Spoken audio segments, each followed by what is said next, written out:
Reminds me It's of kind of based. yeah, it reminds me of the do you ever play Majora's Mask or not Majora's Mask, Ocarina of Time? Nah, haven't played those. Uh Fairy. There's a fairy in Ocarina of Time that kind of has like a similar feeling. She's super ugly if you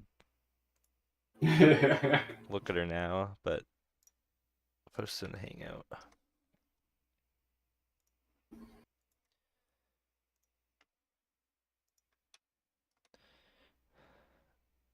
I don't know, it has like that weird kind of like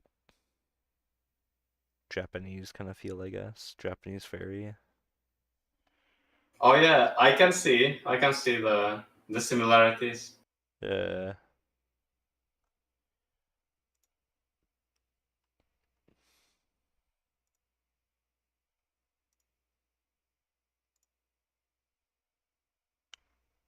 But why I posted it, I was kind of thinking it could be like, I guess, interesting to maybe like have like expression, like exploration sheet or something, where like you have like the normal kind of neutral face, which kind of looks just kind of what I have, but Hmm. then you could have like a more like angry or like more fierce like expression with like exposed teeth Oh, that'd be that would cool. like make it like definitely like more like animalistic and kind of in line with what you had in your kind of suggestion. Yeah, that could be cool. You can even have like um I mean big teeth that like come out or something. Like there's some animals like where they're you don't really see how big their teeth are until they actually like snarl or something and they kind of like jut Yeah, like out. some, yeah, big like what do you call these? I don't Some snakes I have don't it or remember. like goblin sharks kind of have that too where their whole jaw can like jut out. Yeah, like retractable. Yeah.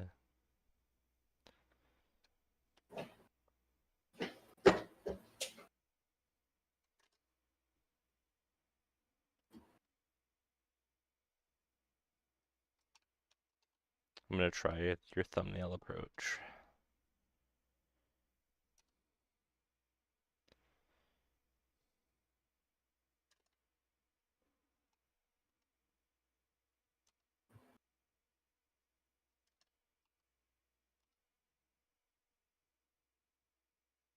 Typically, the first thumbnails are like the hardest. It's just like you kind of have to find your flow and like feel for it with like Okay. doing a few. Yeah, So makes yeah, sense. I'm like every time I start doing this, like I feel like very like discouraged, like at the beginning because of how like I don't know, it just feels wrong, feels ugly. But I guess you have to like yeah, loosen up and just simplify your lines and shapes you're doing as well. yeah, or you just kind of, I guess, find your flow of like what to think about, what to just try to achieve and accomplish, and then like the pen starts just kind of moving on its own, I guess.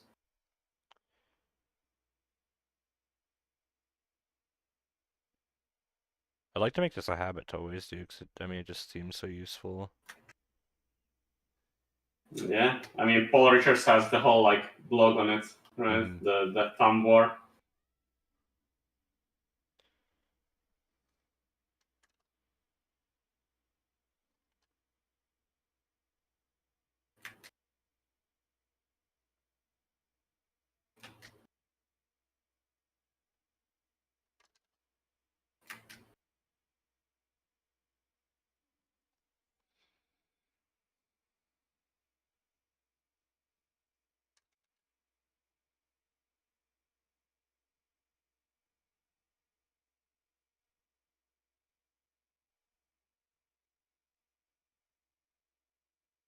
But yeah, I guess it's just been very helpful to just kind of find your flow and eliminate the ideas in very like uh, quick way without like spending too much time on something and then just realizing that this is not like what you like, Yeah. or you could have pushed it in a, if you just spend like just a little bit of time like exploring things in a very like quick and like rough way, you could have like come up with like better direction, like from like just with minimal effort from the get-go.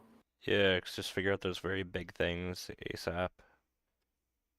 Because they're gonna like follow through the whole process anyway, so might as well like solve them early. It makes sense. Yeah.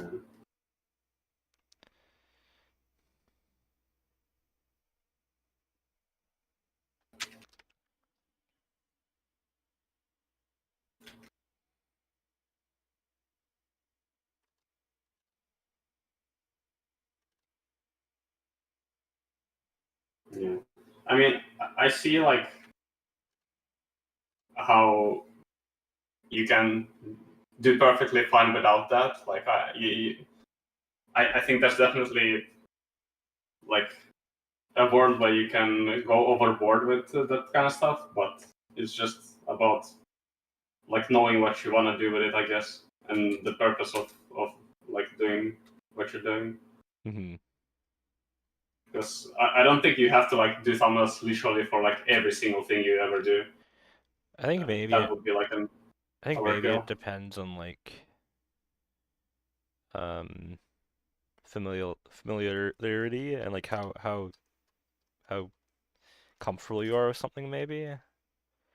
Because like if you know if you're just drawing something very simple, like it doesn't have to be unique or anything, then like it's like okay, well I know what like a toilet looks like. I can just kind of intuitively like riff. You know what I mean? I like how your first example is toilets. Yeah. I know what a toilet looks like. I've drawn many toilets Yeah. during my lifetime. Master. I have like a whole sketchbook filled with just toilet drawings. Just no reason. I just like drawing toilets. That's my job, is like I actually just design toilets for a living. Uh, toilet concept artist. Like, uh, I mean, hey, somebody has to design. I guess that's more like a product design type of thing then. Yeah.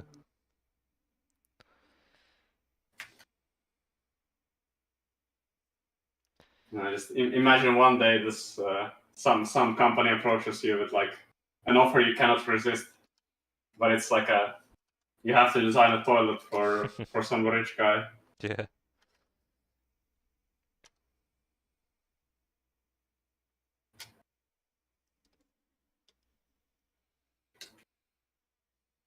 And it's like some billionaires have like or like I don't know if it's like a billionaire, but I guess it's more people who want to flex their money Hmm. have like golden toilets with like Oh yeah. fucking I've seen that kind of diamond thing. embeddings, whatever. Crazy.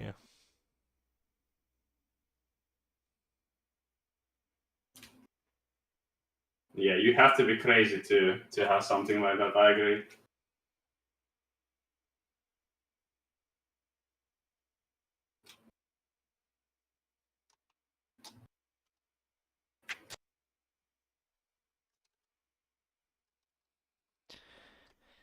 Okay, I'm gonna meet you halfway, Kuru. I'm gonna try to make this kind of weird, but I will give it breasts. It will have breasts in the end. And a Okay. face. What cup? What cup size? TBD, to be determined. TBD. Okay. To be explored. Yeah, I'll iterate on it. That's good. Yeah, because I feel like there's a limit to that as well. Like I'm always like super weirded out by those people who like especially with a lot of like anime art, how they just draw them like super like oversized, and that just like breaks all laws of physics. Yeah. And I kind of hated the look when it goes like that far. I guess it's too much, even for me. It's just too far. Yeah. Yeah, like I think the character, like the Harpy that I'm designing, is like about like close to the limit. Okay. I would go. Anything bigger than this is kind of like starting to get close to the red zone. The red zone. Yeah. Flying too close to the sun. I mean, I feel like it's just like becomes unappealing and just like I don't know, Mhm. it's just somehow like breaks all laws of physics. Like, and I don't know, maybe it's that side of like me who wants to keep things somehow like logical and believable. Yeah, makes sense. I mean, I think everyone has like limits on like what ends up being kind of gratuitous, like whether it's like uh sexualized stuff or like gore and stuff like that. Like, because there's definitely like even with like the horror stuff, there's a limit for me where I'm like, okay, that's kind of messed up, man. I'm not really into that anymore. Yeah, yeah. Like I don't know, there's like this one anime that's I just love, but I struggle to recommend it to people. Hmm. Uh, it's called Made in Abyss, Oh, I saw and the first season of that. Yeah. it's it's like man, the fucking world building, fucking 10 out of 10. Like the designs of monsters and everything, Yeah, it's but crazy. like especially like well, you've seen the first season. I guess there's like there's like a movie, and then it like ties into the second season, Hmm. and I'm just gonna say like shit gets pretty messed up, like even more messed up than it was in like the first season, Jeez. and That I was feel like that was pretty messed up yeah, too. Like, it's almost like yeah, it's like when torture yeah, porn or something at that point. Like, yeah, it's like especially like with like children, hmm. it's it starts getting like to where I'm kind of starting to kind of almost like yeah be like I'm kind of I want to like draw a line here, buddy. Yeah, gets too far at a certain point.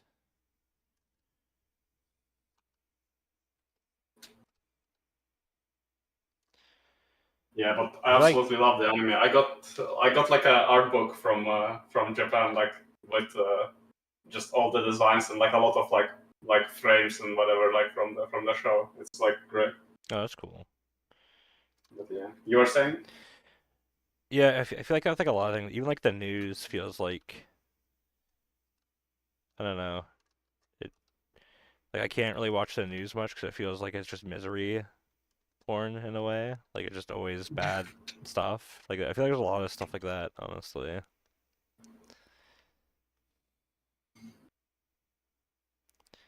Yeah, I mean it's just Not a fan. yeah, but I guess it's just in a sense it kind of taps into I guess most people's uh, some kind of like desire or like some subconscious thing of just wanting to see that kind of stuff, you know. Yeah, yeah, I guess so. Maybe they, I don't know. There could be like many reasons. I'm not a fucking psychologist. I don't. Yeah. Sorry. I forget you're like streaming, so I'm just like dropping f bombs here and there. But Oh, that's okay. it's yeah. You should mark your stream as like mature audiences. I think it already is. Like on YouTube, I have it set not for kids or whatever. Oh yeah. So you cannot. Yeah. Okay. That's fine then. No, has to be a family friendly stream. And then I'm drawing like Oh yeah. horror stuff. Did you see like they're like rolling out like the whole like age verification thing like on like a lot of platforms now? Yeah, it's weird. It's all just happening at once. Like everywhere, it seems like they're doing Yeah, the it same like thing. started only like by some law in UK, and suddenly like all the fucking like I got it on Twitter Oh, really? like I cannot view posts yeah if I don't like because they're not sure how old I am or something. Yeah. So, what do you have to like upload your ID or something if you want to view a I, post? I, I don't know. I don't really go on Twitter like that often. I don't really use Twitter, so uh, It's kind of yeah, I haven't bothered to look into it more deeply. But yeah, Kind of messed up. It's kind of Just like something I saw. China or something, like connecting all your like personal info to everywhere online. Not really a fan of that. Yeah, I mean, I feel like you gotta have like you cannot have like internet without having like a level of like anonymity and privacy. Mm-hmm. It's just there's like I feel like the intent with this stuff is not what like I mean this is kind of I don't know if it's really a conspiracy theory, but like I feel like the intent is just like to like because they say it's just to like protect children or whatever Mm-hmm. from like viewing like content they are not supposed to do, but like I feel like a lot of people like are of the opinion that this is more like to just be able to police people for like political stuff and whatever like more easily. Yeah, it's kind of weird. Like, why all of a sudden do people just care about kids? Like, because there's been uh, like I mean, it's not like this hasn't been a problem for a while. Like kids being able to view like anything on the internet. I mean, yeah, I've like in elementary school we watched ISIS executions. Oh my Yes, God. that was a thing. Geez, ISIS was a thing when you were in elementary school, you said? Yeah, Dang, what the heck? I thought I ISIS was mean, newer. no, Huh. it was a prime time, Prime time. Dang. yeah. And like a lot of other like gore and whatever else Hmm. shit. Like Yeah, I remember like looking at stuff too like that when I was younger. Like it's kind of crazy how easily you just have morbid curiosity and like yeah.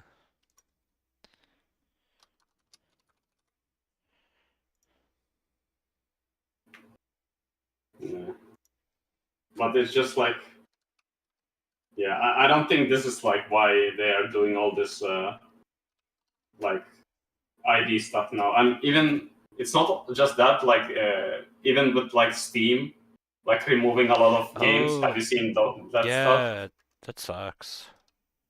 Like Yeah, because like it's the crazy how payment much processors are somehow now controlling what content you can and cannot have like on platforms. That's just like so stupid. it's kind of crazy how much power like the payment processors have.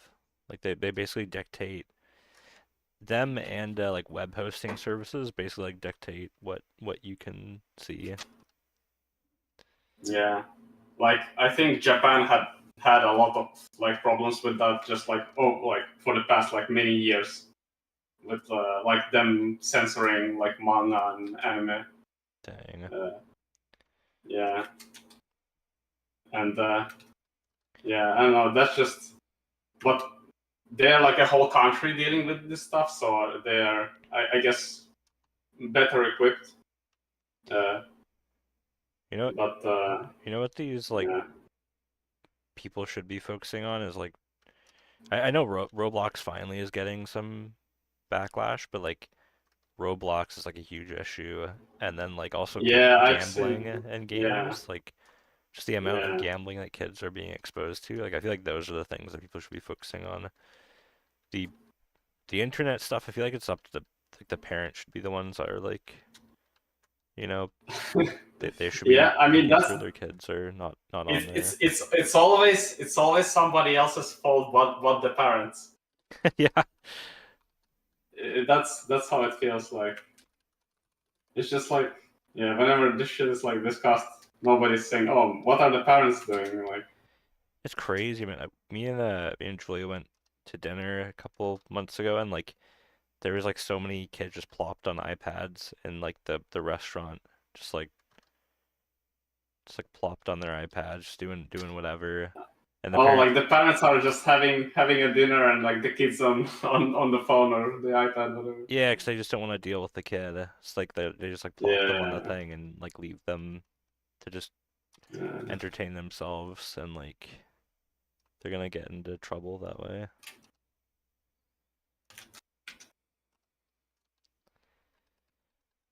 Yeah, I mean, I don't think that's like I don't know, it's not inherently bad, but I don't know. Like you have to have some kind of, I guess, way to shut up your kid. And like in the past, it was something else. Now it's an iPad. But I don't know. I feel like with iPad, it's like the the problem is that it's just somehow like way more addictive. I feel like than other options. Yeah, I mean, like if they have like safety stuff on it and like blocks and whatnot, so they can't just like you don't have like a 6-year-old on Facebook, like because if you have like that's when you're gonna get like some creeps and stuff. Like I don't understand when parents don't like monitor that kind of thing. Yeah, I mean, sometimes it's just kind of impossible as well as a parent. You know, like It's I don't yeah I don't think like my parents, I wouldn't blame them for like anything regarding like the stuff that I like looked at through the internet on like when I was like in elementary school. Like it definitely wasn't on them. that's true. That's true. 'Cause like I mean I'm sure they didn't really know much about it. Like it was kind of more our thing growing up with. But Yeah, but also like I feel like it's just like if you want, you will like find a way to do it. Like it's just there's not really a lot of ways to prevent a lot of this kind of stuff. that's true. I mean, Like like a person going like a kid going to their friend's house and using their yeah, computer like yeah. I guess all you could do is make it as difficult as possible. yeah. Hey Lawrence. Yeah, exactly. It doesn't teach them how to act just to shut them up. Yeah. I'm really curious how things are gonna look in like 10 years time. Like I feel like I don't know. I'm curious how kids of today are gonna develop. I feel like all of them will have ADHD. Like it's just gonna be Yeah. normal. I feel like it's already normalized. Pretty much. You're not wrong.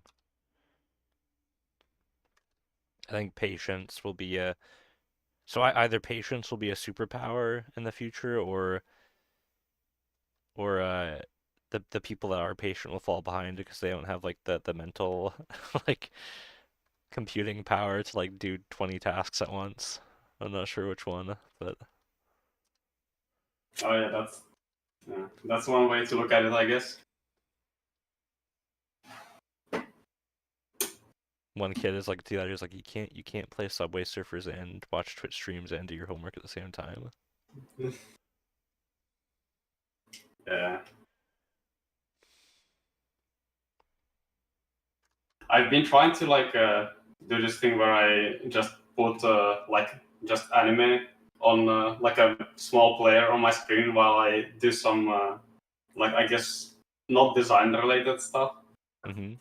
But I find that like if it's too interesting, I just end up watching Yeah.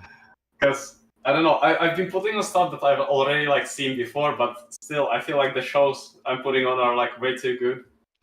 I can I'm only just like I can only do that with like stuff like focusing it. The Simpsons or Family Guy, because I don't have to watch those. I could just have like it's just for the sound basically. Yeah, like a background sound, just Yeah. noise. Yeah, I mean, I feel like yeah, I just need to choose like shows in a better way because yeah, it's kind of just passive Japanese for my studies, but yeah, Easily to be super distracted, especially at home. Brain go burr. Yeah. I find I'm pretty good with focusing at home, but I know some people like with like the whole working from home thing, some people like really struggled with it.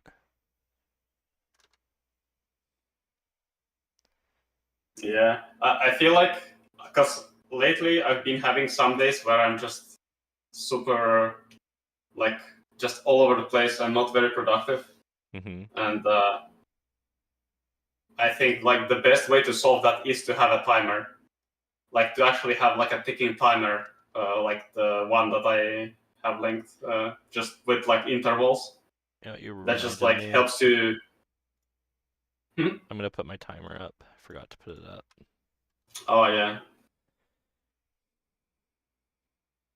yeah, because it's just constant reminder of the clock is ticking. Just time is not finite. Yeah, it The time is helps. finite, I guess. It just keeps you like aware of how long you're spending. Yeah.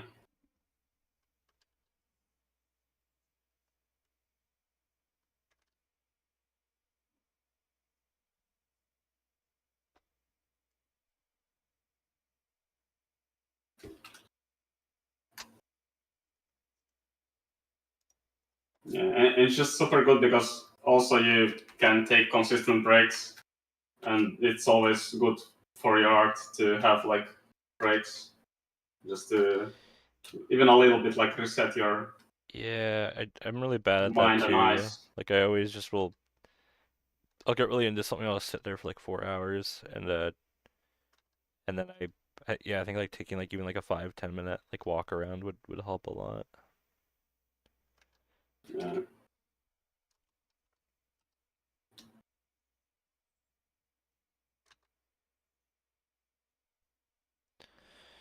I'm okay with it if I'm tasked with work, but no real work. Yeah.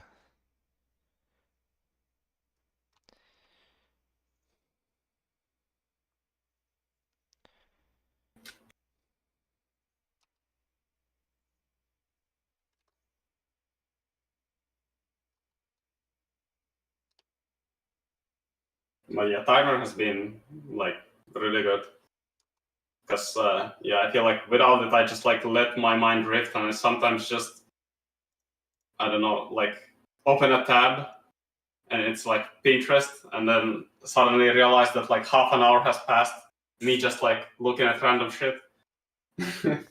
When I was like, and I already like forgot the thing I was supposed to like look up in the first place.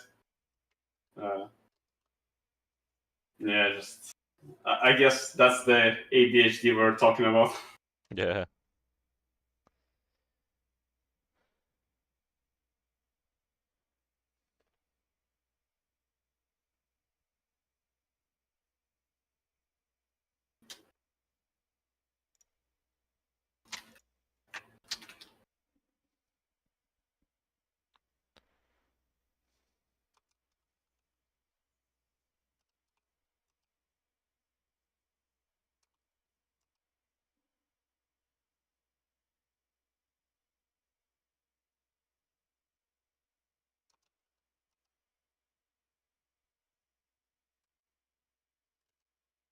But yeah,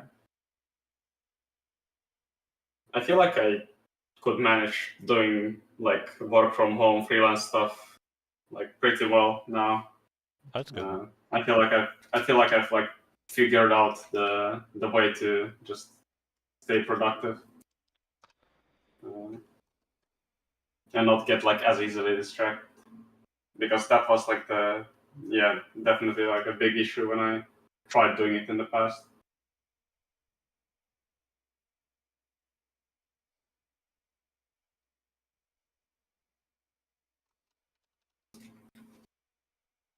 That's the big reason I wanted to get my job in the first place, was just like learn how to like structure my day and like timings on projects.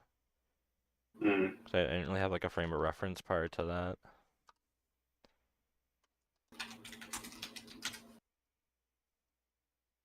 yeah, I feel I could still be, I guess.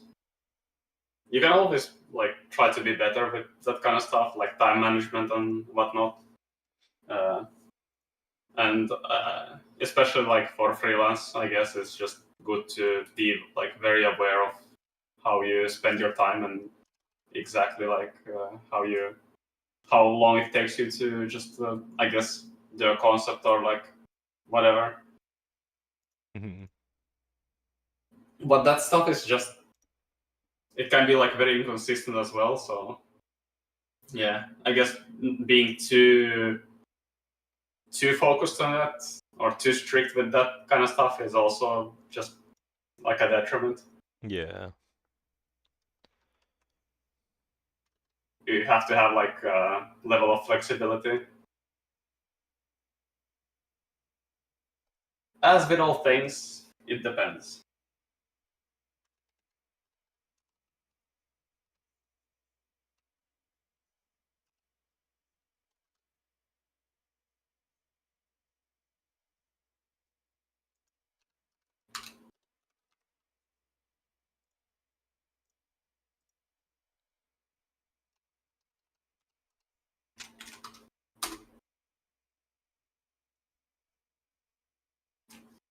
Okay, I should open your stream, by the way.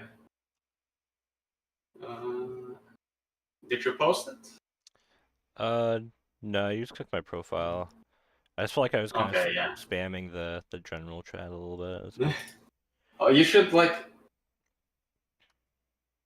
You could make like a stream announcements. You know how some Discords have those, Oh, like a true. specific dedicated channel or something. Like if you plan to do it every day, I feel like we might as well. You can always just like archive it later on or something. Yeah, true. I think I just I don't know, I'm always iffy when it comes to things that are like specifically related to me. Like if I had like a stream channel for everybody that streamed, I'd because I don't know. I just don't like making it about me, I guess. Bro, it's your Discord. What you on Yeah, about? yeah, but it's I don't know. It's not the Russell, it's the trench.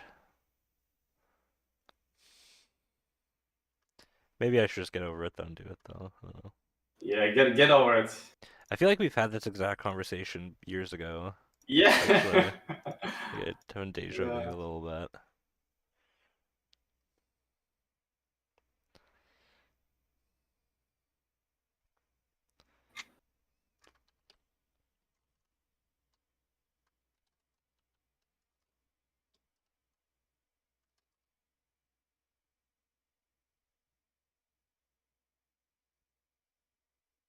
Deja vu.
Oh, those are some nice. I mean snakes. Snake people. Thanks, man. Almost said the word. Just for you. Yes. No, I don't see the cups. Oh, they'll be there. They're just implied for now. Okay. They'll be Okay. there. Yeah.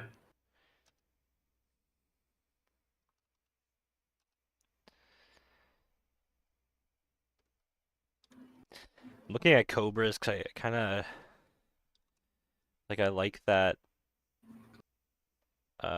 spearhead shape, and like the head could be there, and the arms could come out of those fins that they have. That'd be kind of cool. Yeah. I mean, it's a more interesting shape to work with than just like a normal snake, I guess. Yeah. Yeah. I mean, if you want to kind of retain that motif, you can think of like, I guess, also other ways than just having it like a literal, like a cobra body. True. Yeah. But Try yeah, it just try depends. exploring.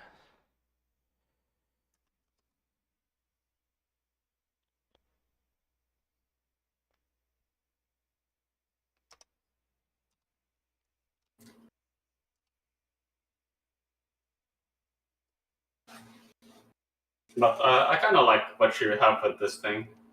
Yeah.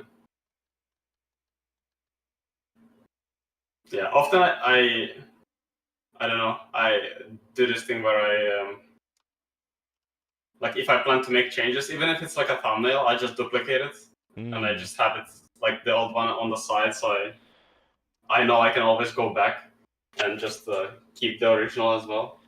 That's probably worthwhile.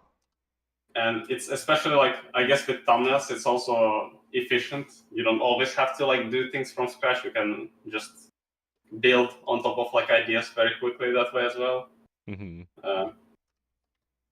Yeah, because that's also something I feel like I often like uh, just struggled with in terms of like doing like thumbnails. Like I felt like I had to pressure myself to make something unique with each one, and that kind of like put a lot of pressure on me and like prevented me from just like I guess enjoying the process more and just being more free with it. Okay. Yeah, maybe it makes sense. Yeah, because I felt like sometimes I would like something, but then I would be like, okay, well, I have to try to make something kind of like this, but better, but completely from scratch. And I feel like that's just a bit of like a wrong mentality to have. Especially with like digital medium, it's so easy to just like explore things in a like in this type of way where it's just like copy paste, and then just like add on shapes or subtract shapes. Yeah, I gotta do that more.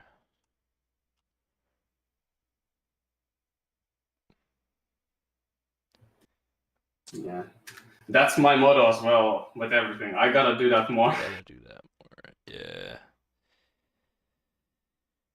So many things to do. Just gotta. Yeah, Just I gotta do it.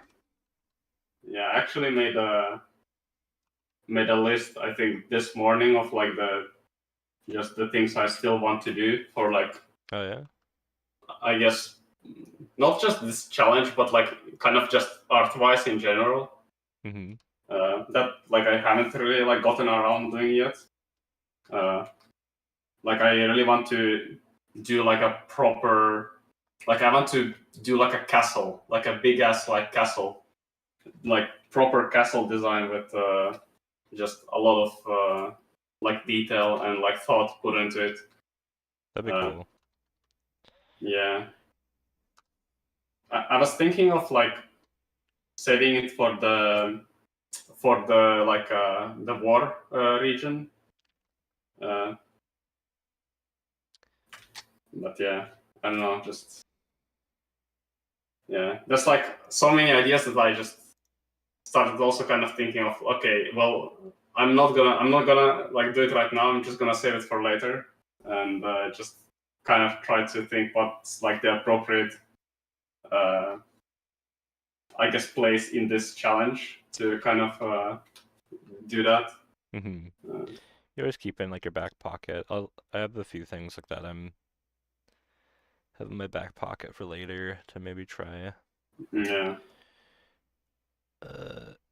Oh, thanks for the raid, Nim. Like You these. got a raid? Yeah. Hype. Like these little guys are making a. Thanks, little artsy. Yeah, I'm just doing some thumbnail sketches for some snake people.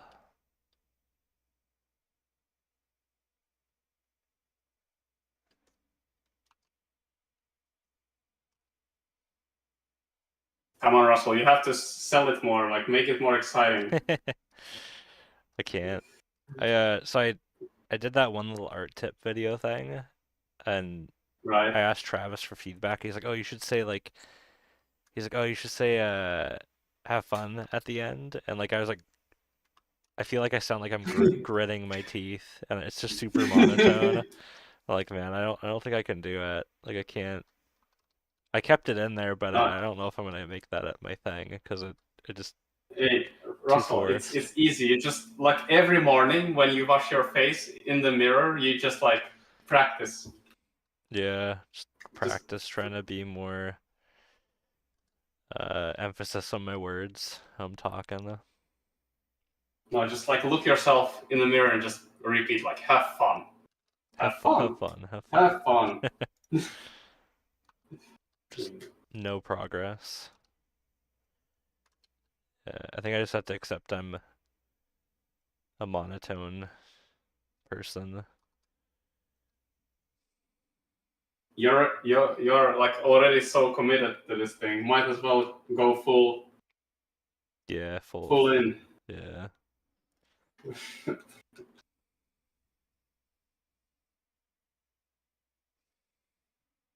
Hey, Waffle.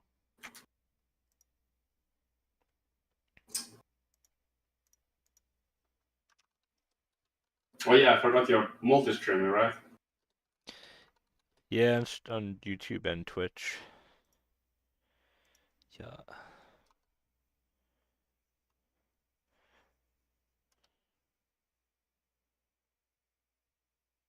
I'm really glad I don't have any like the stream alert things anymore, because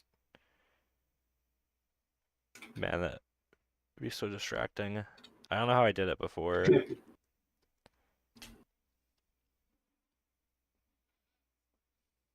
For like what, like followers and Yeah, stuff, like or followers and raids and all that. I used to have like stream notifications and like subscriptions, all that kind of thing. I mean, I guess it can be distracting, but yeah, I don't know.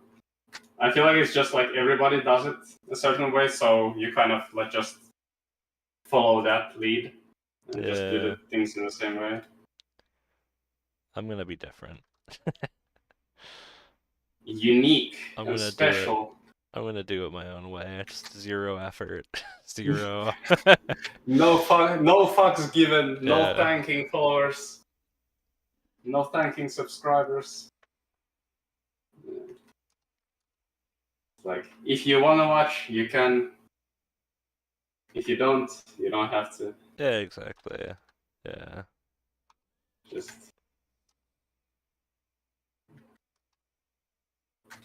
if anyone wants to suggest something, ban. Yeah, you get banned instantly. Well, Instant not. ban. I won't hear any Permanent. suggestions. Permanent ban. Yeah. Have you gotten banned on Twitch anytime? I don't. In any chat? I don't think so. Okay. Have I you? have. You have? How? Yeah. Well, there's like this specific game called Hearthstone, Mm-hmm.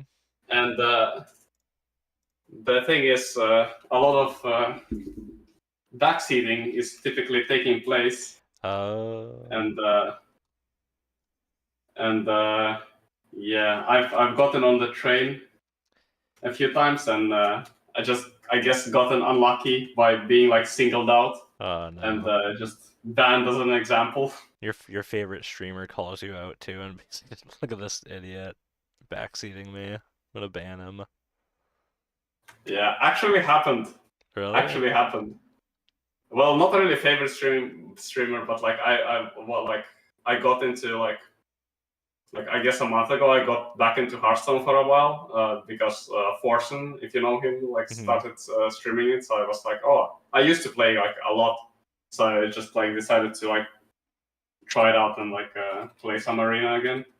Mm-hmm. And I just like got into like watching this like streamer that I haven't watched before, and I know he was kind of cool.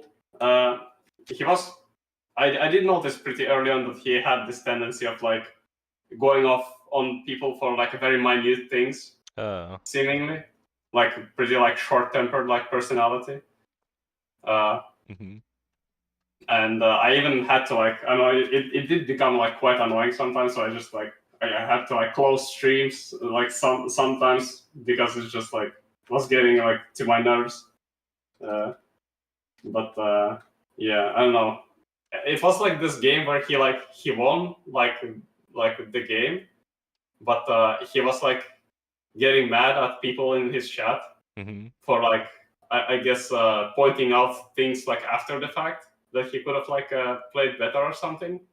And I think I said like getting mad at chat or something like or blaming the chat, and he banned me for that. Wow. Yeah, Jeez.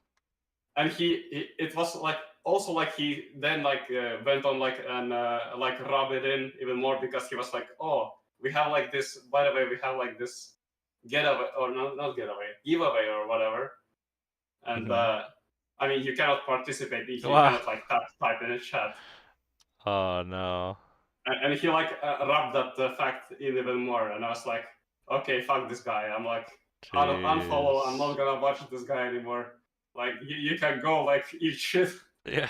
like be salty. Damn. Uh, yeah, I don't know. It's Maybe he was probably probably having like not a very good day, yeah, so I maybe. just kind of got unlucky. But I don't know. He was just yeah.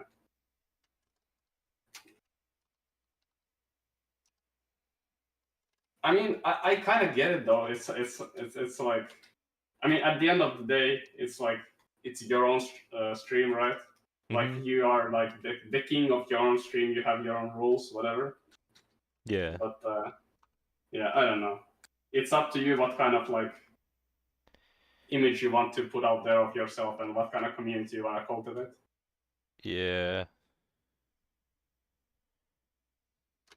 Streaming is so weird to me. I don't know. Like the streamers that like personality streamer type people and like the whole cultures that they kind of create and just like people parroting stuff in chat and all that. I was just super weird to me. Can you give like an example? Just like the whole culture of like wanting to be a streamer, I guess. Like wanting to be like, oh, I want to play video games on Twitch. Like, I mean, it sounds crazier than wanting to be an artist even to me. I don't know if it probably is crazier to actually do it at like a high level. Um, Yeah, to actually like go live for like many hours every single day and and have stream to like an audience that is more than like 20 people. yeah, because like when you look at like Twitch for example, and you see streamers with, like just endless sea of like 0 or 1 viewer, Yeah, just it's like even with like a small category like art, it's like you uh, have like some top guys, and like most people I feel like don't even like, they're not like normal Twitch viewers. They're specifically there to watch that single person. yeah, yeah. They're like come from like their social media or whatever. Like Hmm. they're not like normally just like wandering there like randomly. Uh, yeah. And but it's like, yeah, you have like your like the streams in the immediate like vicinity in the category, and Hmm. it's like immediately like after like I don't know a few like maybe five first streams, it like drops like so much. It's like Yeah. 50 or less, and then you scroll a little bit down, and it's just like no view streams like all over the place. Yeah. And to me that's just like I don't want to be I don't want to be there like streaming to like zero people. That it's just like super depressing. I think it Uh, depends. Like if you, I think my thing is like if you specifically want to be a streamer or if like, because I don't really care if there's no viewers if because, but that's only because I stream uh to like be productive. Like I feel like it helps me be more productive. So like mm, I don't really, I don't know, I'm not really focused if there's people here or not so much. I think it's just like priorities really. Like because I think it helps doing this stuff on YouTube too, because it actually becomes like an archive of stuff, which I kind of like, as opposed to like a yeah, stream that just disappears. It's like that. It's actually like it's not really the stream that I care about so much. It's like the recording, I guess. Yeah. Having it logged and just getting stuff done. The proof of your existence now Yeah, I loved. permanently in the digital I digital web. I was here. Yeah, I was here. yeah, Waffle. That there is a lot. It's like kind of it's weird. It used to just be like there's a lot more concept artists and stuff, but it's shifted to just 95% anime stuff.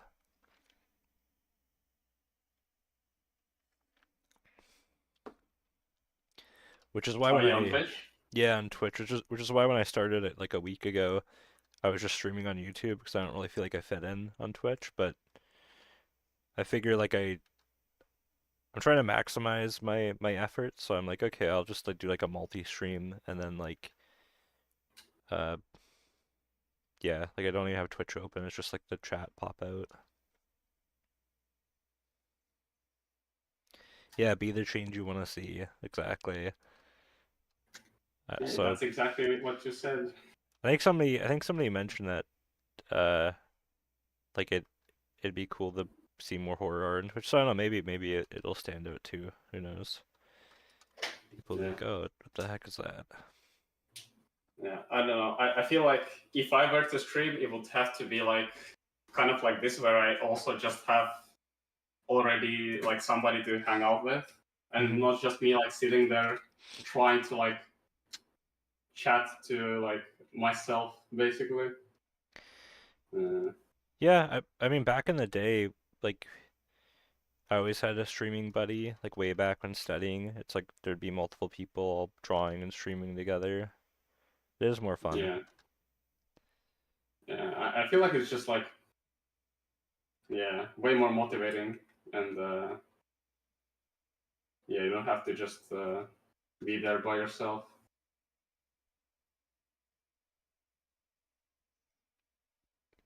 Wait, the Yeah, concept artist for Stalker was streaming like a week ago, 5 viewers. Dang, what the heck?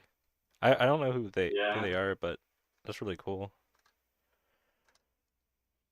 Yeah, but that's the kind of the thing which just because I've also seen like artists that like uh, have done like art for Blizzard and whatever, like Hearthstone, and like they are pretty like they get like quite a lot of views on ArtStation and whatever, and likes and stuff. Hmm. But like on Twitch, they had like 2 viewers or whatever, and when I like Oh saw them yeah. stream or whatever. Yeah, it's weird. People don't really care as much. Like Stephen Oakley, he streams and he's like really cool. His work, like he worked on really Oh cool yeah, I stuff know like him. God of The creature War. stuff. Yeah, and he does get more viewers, but it's like it doesn't match up to like the high the high end of like the anime streamer people. Like they get like I've seen a couple hundred in some of those. Yeah, but like I said, it's just mostly people coming from like their other platforms Yeah, to watch them true. specifically. Yeah.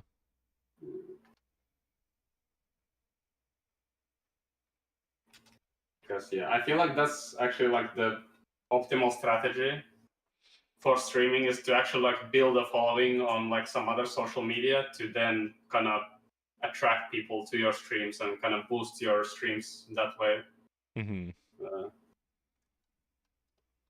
yeah, just like starting streaming with like 0 viewers is like not good. Hard to build up from that. Yeah, it makes I mean, sense. I would say like almost impossible to build up for that. Like you'd have to like get like super lucky. Yeah. Uh, Oh, thanks for linking them, by the way. I'll gonna have to take a look at it.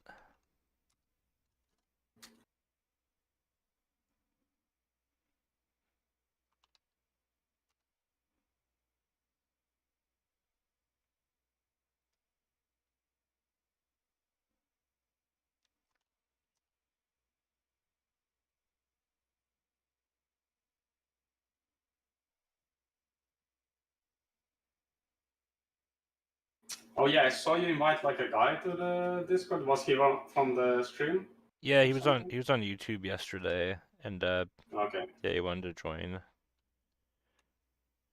Didn't even say anything. Yeah, apparently it's creature art or something. Maybe he will. Oh, cool. Maybe he'll post his creatures one day. Hopefully. Perhaps, mayhaps. Yeah, if anyone is in here in the stream and they basically what I'm doing right now is it's for a little project we're doing. It's like an open source world building project. And yeah, this is kind of it here. Like we have a map, and we're kind of building out this whole world, um, exploring it together, like designing races, cultures, creatures, environments. It's kind of like exploring in an RPG, but instead of discovering it by like walking around, we're like designing it. But it's been super fun. If any of you Yeah. guys are concept artists and you're wanting to join, like you could be learning as well. As long as you take it seriously, you're welcome to join in. Yeah, it's been a blast. We're on to Yeah. the desert Like, region now.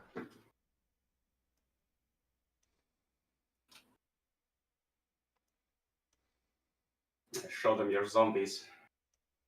Yeah, we're the zombies. All the zombies.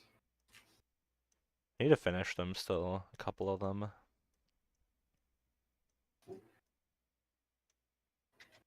There they are. Oh yeah, you also had the ogre guys. Man, you have so many things. Yeah, I got starting to get quite the backlog, so I'm trying to like go back and finish a couple things here and there because it's yeah, I even have like previous projects I haven't quite finished. Like there's still like a couple of like the what's in that dungeon challenge things I need to like touch up to post on ArtStation. It's got a big backlog currently of things. Yeah, I mean, I feel like that's a good problem to have. Yeah, yeah, I guess so. It's better to have a bunch of stuff, I guess, than haven't been doing anything. Yeah. It's just hard because I find my issues like I don't like I'll get 80% of the way there and then I'll drop it or like lose interest and like that last 20% would bring it so far and Mm. yeah, sometimes I kind of half-ass it a little bit. Yeah, because like you already your mind is moved on like to the next thing. Yeah, exactly. It's like, oh, I want to do da, da, da, like I'm want to do these snake women now. And Yeah. like yeah,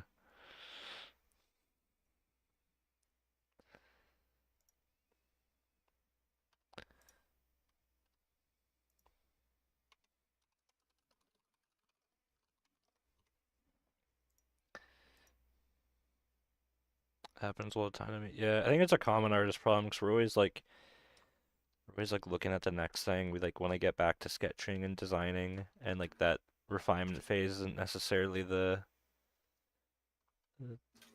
most fun. It's relaxing. It's just I don't know. You're not working that creative muscle quite as much. It's more like you're just following through.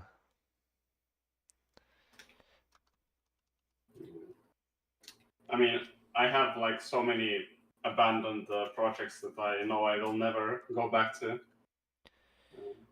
Yeah. But that's more of like a, I guess, just like a skill gap, or like I guess that it's been like so long that I feel like there's no point because it would be me essentially like redoing everything and not just like polishing up stuff. Yeah, it's not like you can just do like 20 minutes and finish it up. It's like there's foundational things you no longer like about it. yeah, like my tastes have like shifted. Like I would do things differently. I would have to like redesign stuff, even if the idea I find like interesting. I can just be like, okay, well, I can just take that and make that a part of something new that I make. Mm-hmm. I don't have to like completely just revisit this whole thing just to kind of, yeah, explore this one interesting aspect of it that I initially built the project on. Yeah, and I feel like that's one of the issues I had with some of the past projects is that like my vision was maybe a bit too narrow. That's kind of something I really enjoy about this one. You are just free to do whatever the fuck. Yeah. Like there's no one specific thing. It's like dark fantasy, desert, swamp. Just go crazy, go wild, like do whatever. Just Yeah, then you can find like it's almost like mini projects within that. Like the Desert Society is like a mini project within that, like a mini yeah. task, and then yeah, I've been enjoying the structure a lot. Like I think I've learned a lot from this challenge in particular, like just how to make a challenge word engaging, I guess. At least in the start. At least in the start. Yeah. Yeah.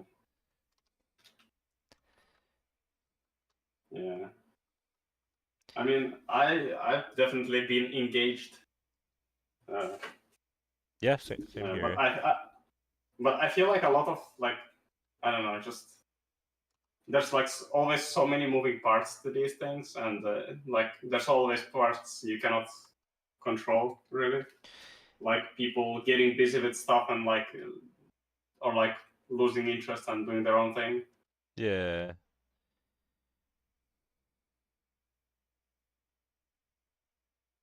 But yeah,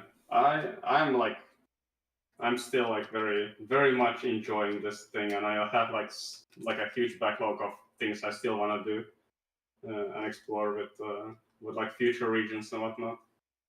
Cool. That's good. Yeah, just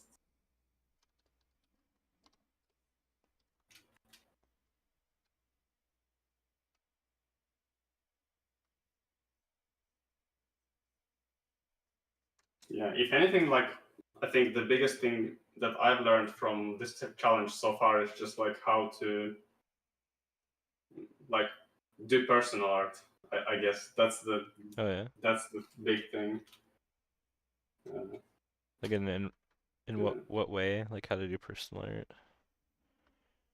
Well, because okay, I'll explain kind of how I was like thinking about this whole thing in the beginning Hmm. because I kind of thought of it almost as like a work environment thing. Like I was kind of getting into things with the mindset of it being like an assignment, Hmm. like you would get like at work almost. Hmm. But I feel like now or like for the past like I guess some like a month or so, I feel like it's just much more about just like setting your own goals and setting kind of your own just requirements of things you want to do instead of just treating it as like another like concept art project. Hmm. Uh,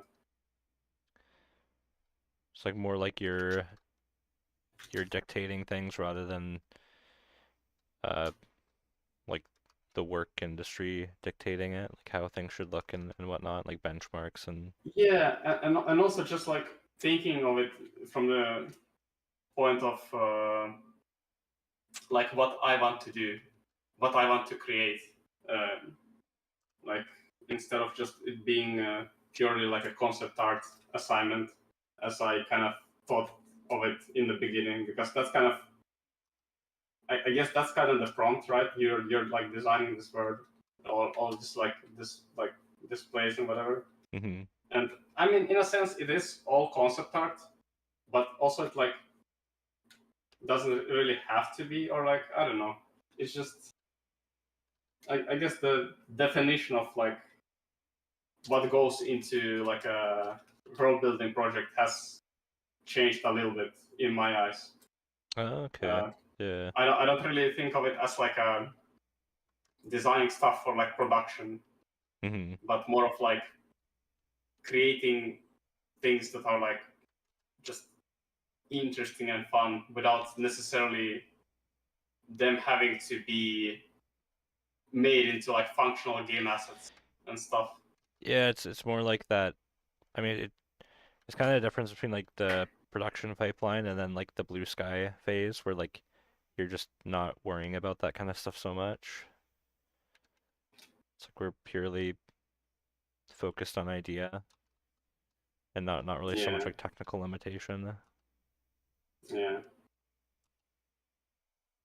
yeah. It's all about like ideas and having fun with that, instead of trying to like make something like finished and. Or I guess it is. I mean, for everybody, it's going to be like different, right? I'm just kind of thinking of in terms of like what is important to me, or like what I recently kind of found to be important to me.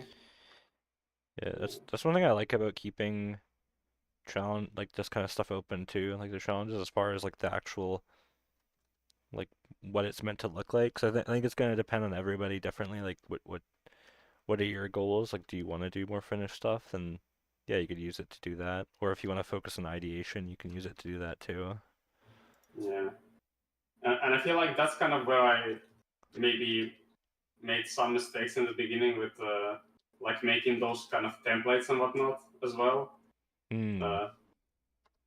Because I feel like, I mean, those are fun, but they're also like, I guess, too restricting in terms of how to approach things. I mean, it's good to have structure, Hmm. but I guess it almost makes it yeah, too much like work maybe, like work kind of yeah, structure. that's kind of the feeling I kind of just quickly got from it. It just felt a bit too much like doing stuff for like actual like I don't know work. And, yeah, I could see that. I think it's an interesting assessment.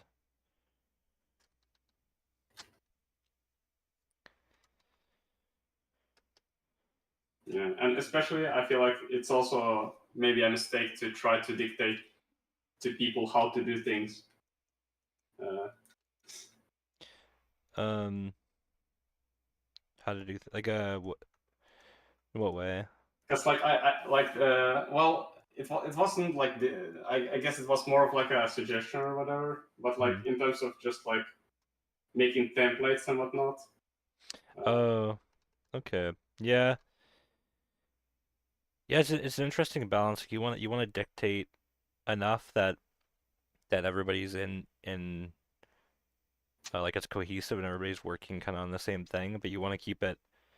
I feel like you want to keep it open enough where people can use the challenge or whatever as like a vehicle to do what they want to do. Because that's my issue with challenges. Like when it's too specific, I'm like, well, I kind of want to draw my own stuff. Like it just feels like work yeah, otherwise. So like yeah, exactly. Yeah. there's like a balance you have to find there.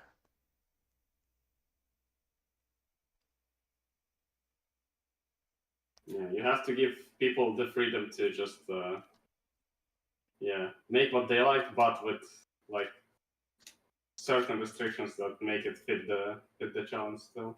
Yeah. Ooh. Yeah, but it also depends, as always. Also depends on the challenge, like the nature of the challenge and stuff. Yeah, it's true.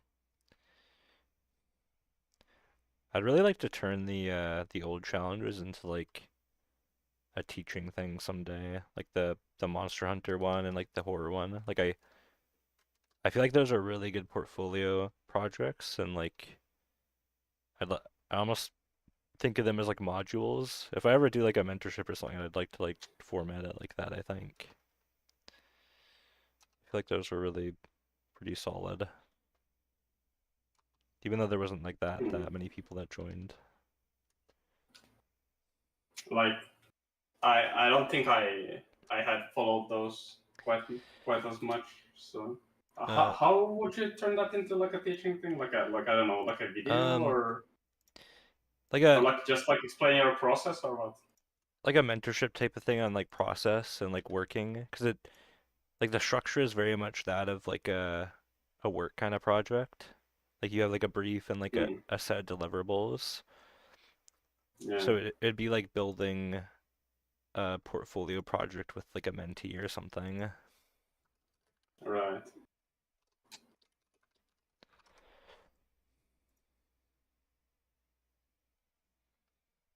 Yeah. I mean, yeah, I'm sure there's like people who are like at the point where that's kind of exactly what they need, right? Yeah, it's like getting that I guess like the structure part of it. Like once you have like the foundational part of it down, you can start working like an actual projects a bit more. Hmm. I think that'd be the goal anyway. And it would have to be like I forget who I was talking to this about, but I feel like it's really shitty when like mentors do like they'll just accept anybody to like a mentorship, even if they're like a complete beginner.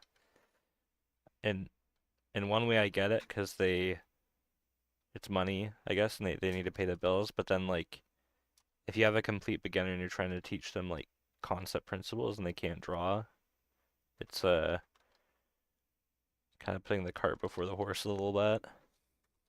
Did you watch the? Because like this is exactly like one thing that like the Artbot guy made like a video about, Yeah, and I did watch that. Yeah. yeah, I also watched that, and I watched the who was it like some other guy like responding to that video and also like talking about that topic. Hmm. Uh, so yeah, I do know what you're talking about. But yeah, I've personally never like taken mentorship or even like thought about doing that because I don't know. I just find the idea of doing that a bit unnecessary. Because I feel Yeah. like art should be like for me. What's all? I mean, not all. I mean, I don't know. Like art is personal, Hmm. and I don't know. Just I guess I'm just not the type of person who would like do that type of stuff because I do value like people's like feedback and whatnot, and Hmm. I understand that it can be difficult to find uh, like people to like give you that kind of honest professional feedback. Hmm. But I don't know. I guess I've been lucky, in some ways to like find those places like where I can get that thing for free Hmm. if I want. Good communities online. Uh, yeah, like I don't know. I can always like DM you, or I've even like with work stuff I've DM'd Kohlberger, Hmm. just like yeah, have him like give his opinion. Uh, yeah, obviously I want to always respect people's time and not be annoying. Uh, but Yeah. yeah, Yeah, if you find a good community, I mean, yeah, with mentorship, it's not something that I think anybody really you need. It's like I feel like the part that comes useful in maybe is like when somebody gets caught, like they're stuck and they don't know how to move further or whatever. Like that second set of eyes can be useful. But yeah, I feel like overall it's better just to like figure things out for yourself a little bit. I feel like you just get so much more interesting end result through that. Yeah, because Like, otherwise everything just homogenizes and like you're getting somebody else's answer for something and you're not kind of learning your own or sharing your own with the world, I guess. yeah. I mean, there's always like the fundamental side of things that is like I feel like you can learn that from anybody. It doesn't really matter how you learned it. Like Hmm. it only matters that you know fundamentals to like some level, but it's just the whole like I don't know, the taste and technique and whatnot, that's kind of where stuff gets like a bit more personal. And that's kind of what creates like the styles and whatever. Yeah. There's like what is it, like more foundational stuff, like how to draw like an arm is more uh like objective, and then like the taste stuff is more subjective. Like Yeah, yeah, like you have your anatomy, your perspective, your construction. That's like anybody can give you like feedback on that, and you can, if they're like proficient in that, you can just take that as a fact.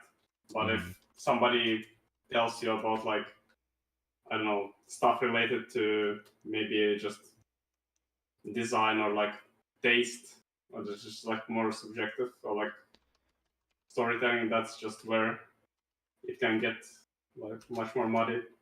Yeah. Yeah.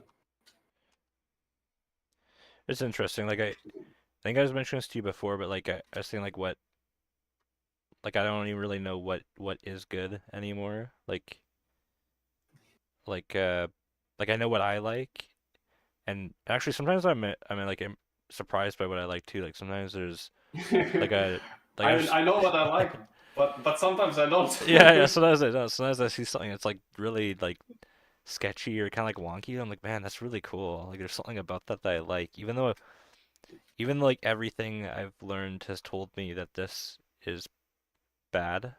Like like the drawing isn't very good. It's like I still like this, and like you know like I just don't really know what. It's hard to quantify like what is good. I find now, like it uh, with working it professionally, it's like okay, yeah, like I there is the standard of what we see in like the industry, and like we have to match that. But then when it comes to like personal work, it's like it's kind of up to the person that's that likes the thing. yeah, I mean, we talked about this before. I think not even once, but yeah, it's just I feel like at some point it's just you start appreciating the like not the technical part, but the more like imaginative and creative part more and more, and it starts to matter less and less like the technique and like the execution. Hmm. Like you start like caring about like that less and less, and it's just the idea and like the appeal of the thing like is what matters like the most. And yeah, I mean, I'm definitely like on the same boat with that. Like right now, where just sometimes I just randomly like see like somebody who's like, oh yeah, maybe they're like technically not like as impressive as some guy on ArtStation who's Hmm. been like hammering fundamentals in like some Chinese school for like 2 years, and they're like super good because I know they're in a sweatshop or whatever. But Hmm. I know it's just you see people doing such like creative stuff that you're like you're sitting there, you're thinking, man, I would have never thought of doing that kind of thing, right? You're like you're impressed by the imagination of the person and not their like technical skill. Yeah, exactly. Yeah. 'Cause like I couldn't like when I look at ArtStation front page, I couldn't care less anymore. Like I just like I just skim right by it. It's like I just Like you've don't. seen your knights, you've seen your like elf sexy elves and Yeah, whatnot. I just don't care anymore. It's so tiresome. Uh, like I'd rather like that Mosa artist. Like I love like they're one of my favorite. They have been for a while now, just because they do like such weird stuff. It's so authentic to them too. Yeah, Like I feel like now I like artists for them, like what their voice is, rather than drawing what other people want them to draw, I guess, because it just like homogenizes everything. Yeah, yeah. personal vision holds a lot of weight. Uh, okay, Russell, it's time to draw the big booba. A person is asking, in the chat. It is time. This I time. also wish to see that.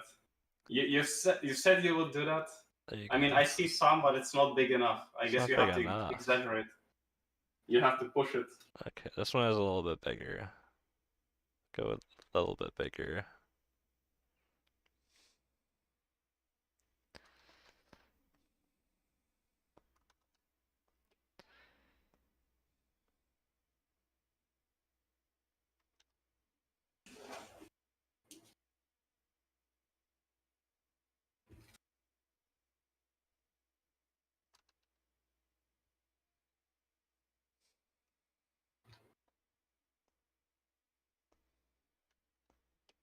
Hmm. Yeah, because like I don't know, this is like something I just randomly sometimes like realize. I mean, it's not really like realization, but just I guess like a thought. Mhm. Like as an artist, like a lot of people see you as a wizard, right? Because they cannot imagine how to do this stuff. To us, it's kind of obvious, right? You just take a pencil and you have like all these principles. You draw like cool shit, right? For Mhm. a lot of people, they like cannot understand how a person can do this. They think it's just some innate like magic ability. Uh, but how I was like, I don't know, thinking about this, just like, yeah, like it is basically magic, and you can choose to create whatever the fuck you want. And it's like sometimes I just like stop and think like, yeah, it's really cool. Like you can literally like create whatever, and like it's Yeah. up to you to create as cool or as boring or as interesting or as like uninteresting stuff uh, that you want. But you can like you have that like ability to do whatever, and Any it's just yeah, any I know it's somehow like inspiring. yeah, like any constraints that you feel are like literally just self-imposed as well, which is kind of interesting. Like I feel like I have to do this way. It it's literally just a self-imposed um restriction. Like 'cause you can't do anything. It's weird how we do that too sometimes. Like sometimes I'm like, oh, this has to look this way, but it's like, well, why? Why does it have to look any certain way? Yeah, I mean, again, I feel like there's always a like a limit to this type of stuff. Like you have your fundamental stuff that is a bit more on objective side, but even with that, like I feel like at a certain point you just can start like breaking like every rule you ever Hmm. knew, and that's when you start like getting into like some really cool stuff, like a really cool like territory art wise. Yeah, agree. I feel like I'm still not quite there. I'm still a pussy. Uh, I'm afraid. I'm trying too hard to make good looking stuff. Naked and afraid. Yes, I'm not a Giga Chad yet. Maybe one day I'll be free of all the expectations. Break these chains. Yes, surpass my human limits, and then I can only then I can achieve my true artistic freedom. Kind of is freedom though, right? It's interesting. It's like see all those like mental constraints, like it kind of bogs you down and like you just feel if you can feel restricting.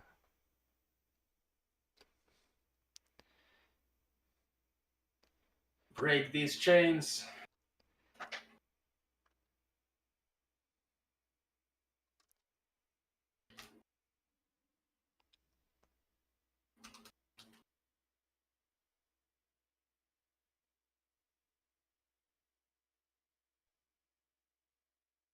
But yeah, even like for this challenge, I'm like, man, I don't have to like this day. I don't feel like doing the dungeon stuff, whatever. Like it's fine.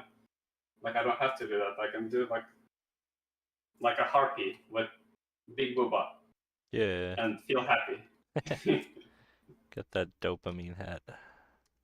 Yeah. and then go draw walls again. Hey, Dusha. Oh, hello.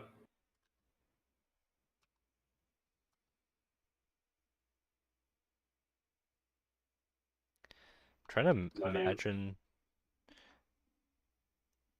Oh, man, the mouth of snakes are so cool. I'm trying to imagine like the head inside the mouth almost.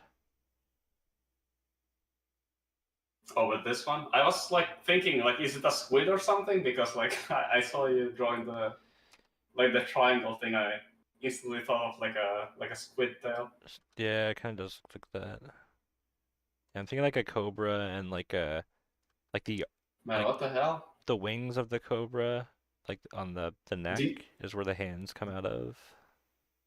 Did you see that mouth? It had like the line of teeth has like a very interesting shape with like Yeah, almost like circular patterns, whatever.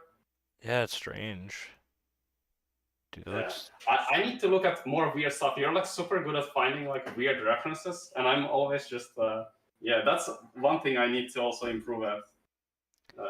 Speaking of things to improve at, like I need to find like more interesting weird ref because yeah, and sometimes all it takes is just like zoom in like this. Yeah. Yeah, and then you go find something weird within that. I mean, that's a big thing I've tried to have done like the past couple years, like just save like anything I think is cool, like I'll save it to my hard drive and like I saw like tons of really weird references I can draw upon. Like you never know what is gonna work for something. Like I feel like the more Yeah. sometimes like the more unrelated the references to what you're doing as well, like the more interesting the results can be. Like Yeah. they're making things fit that don't really fit.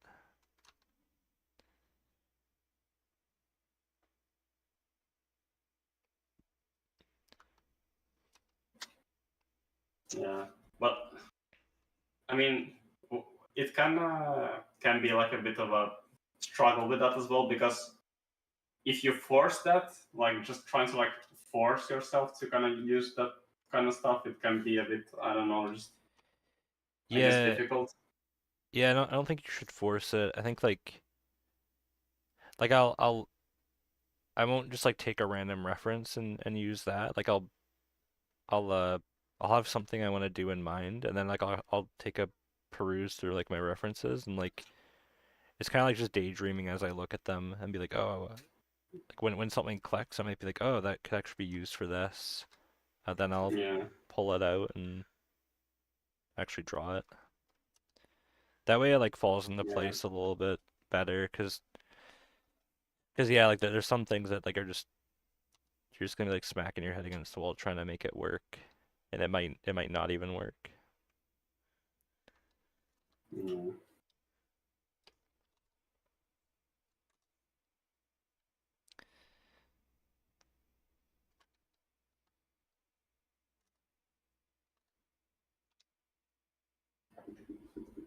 I think you're zooming in too much with your thumbnails. Good call. Yeah, these are taking me quite a while. I need to zoom out. I'm getting too I guess precious. Lost in the sauce. Yeah, too like lost in the sauce and precious with it. Zoom out.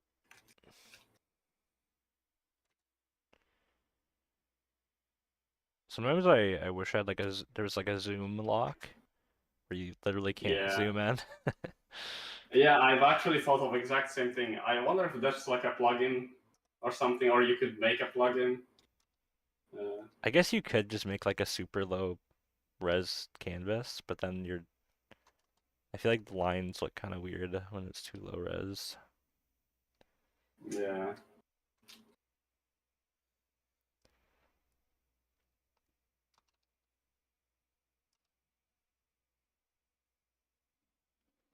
I also looked at like locking brush size, but I guess there's no feature for that as well. Locking brush size, yeah. I guess you could just like set your default brush size at a certain level and just don't touch that button, I guess. Yeah, but my hands are like so used to. Yeah, pressing it. Yeah, Yeah, sometimes like I I have change this. brush size Uh, without even like wanting to. I just like naturally am like pressing yeah, like buttons. I have the, like I've been like using like only one brush size for my line art, Hmm. but I still like spam the keys like up and down like every so often, like out of habit. I just have like yeah, my left hand just has its own mind.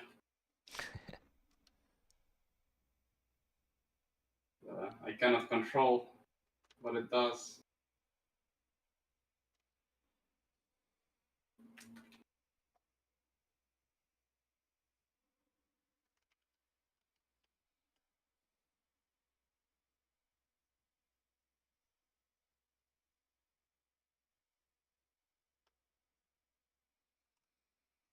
Hmm.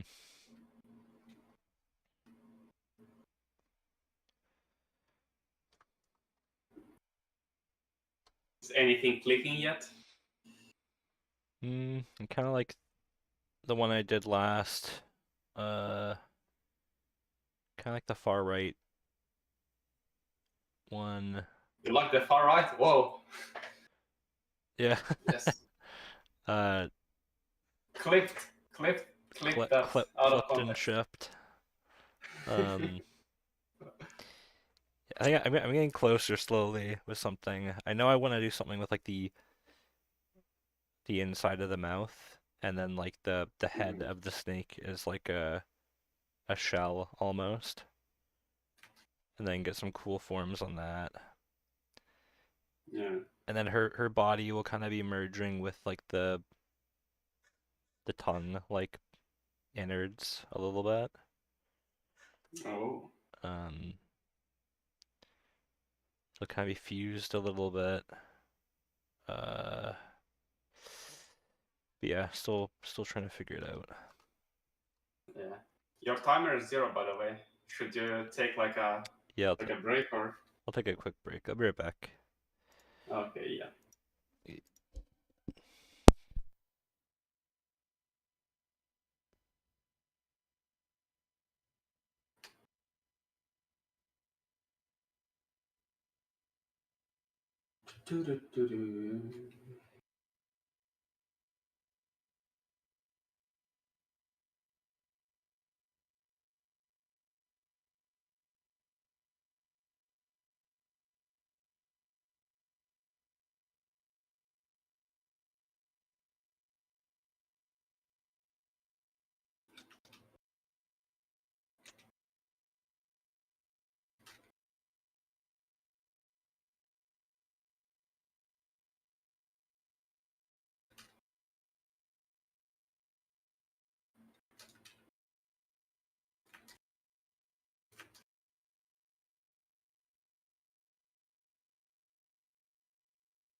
All right, I'm back.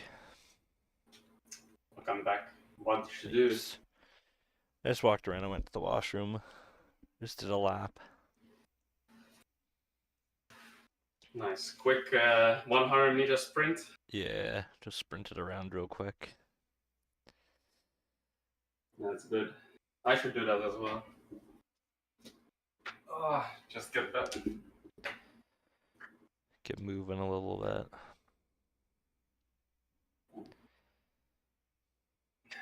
I always forget to drink my tea and my water. Hmm. Gotta stay hydrated.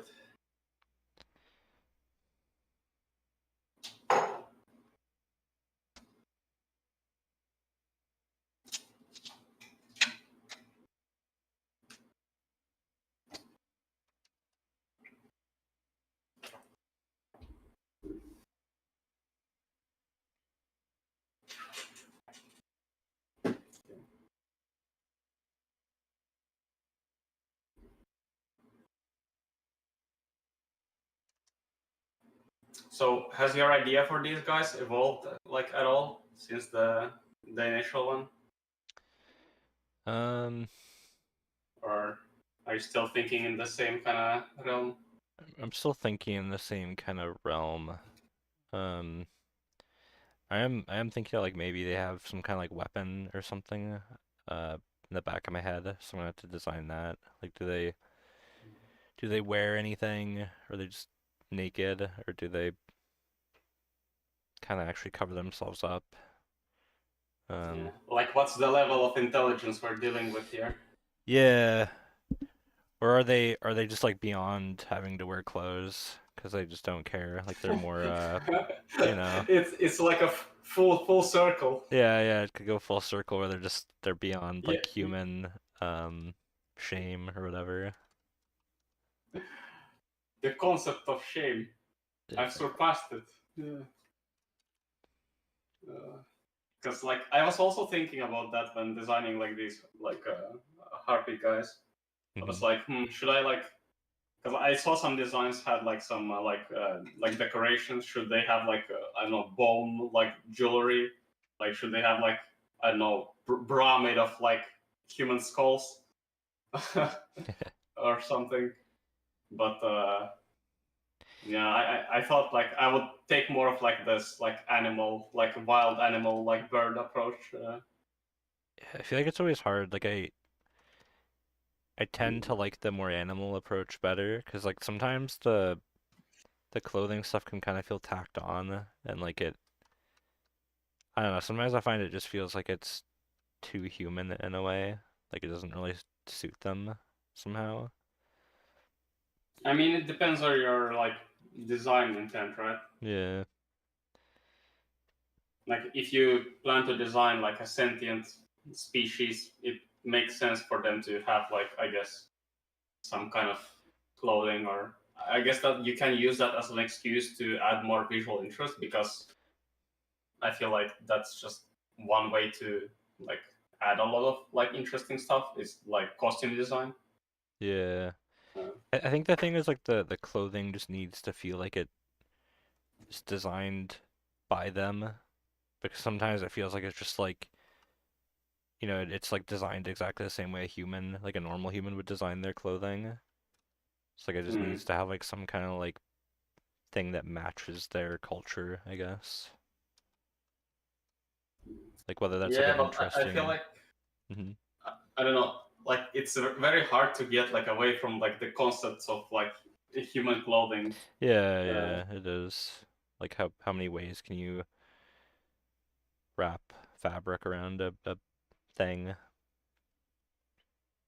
I think it's more subtle things like you can't really you can't really recreate the wheel of like how physics work with fabric and like how it drapes across hmm a body, but I guess like you could do like interesting stitching patterns or maybe like the actual like cuts of clothing are different, more like subtle.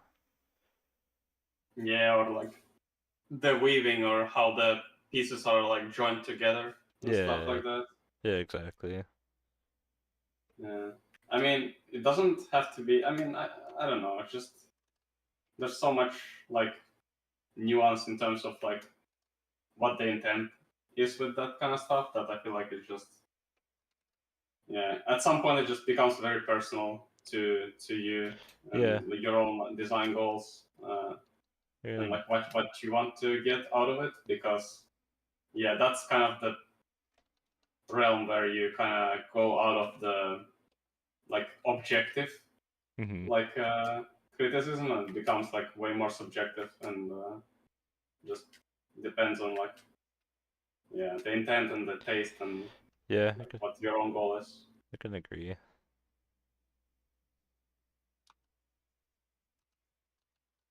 Yeah.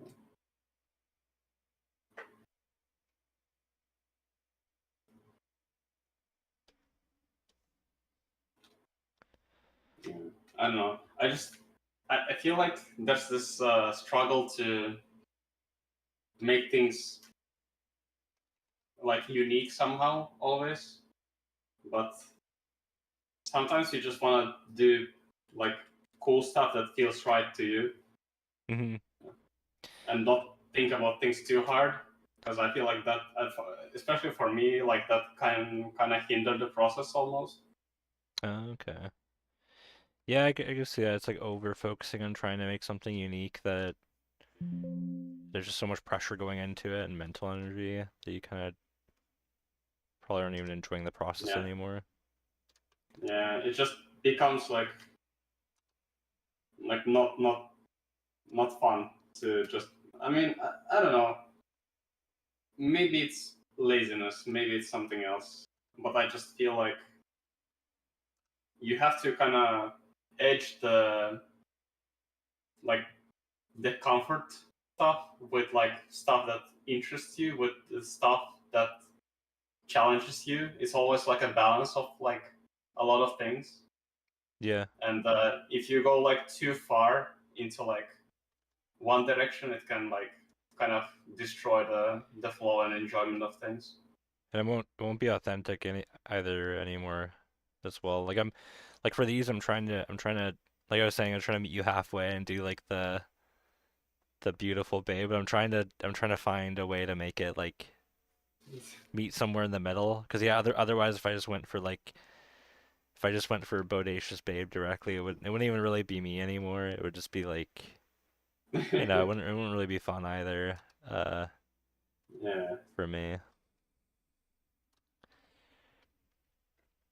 So yeah, it's interesting. You have to like, yeah, I think in the end you just have to stay true to yourself, really. What do I want? Mm. I mean, it's good to like test like the limits of yourself, right? hmm But yeah, because that's where you always grow the most. I feel. Yeah, yeah. Uh, but yeah, just not straying too far.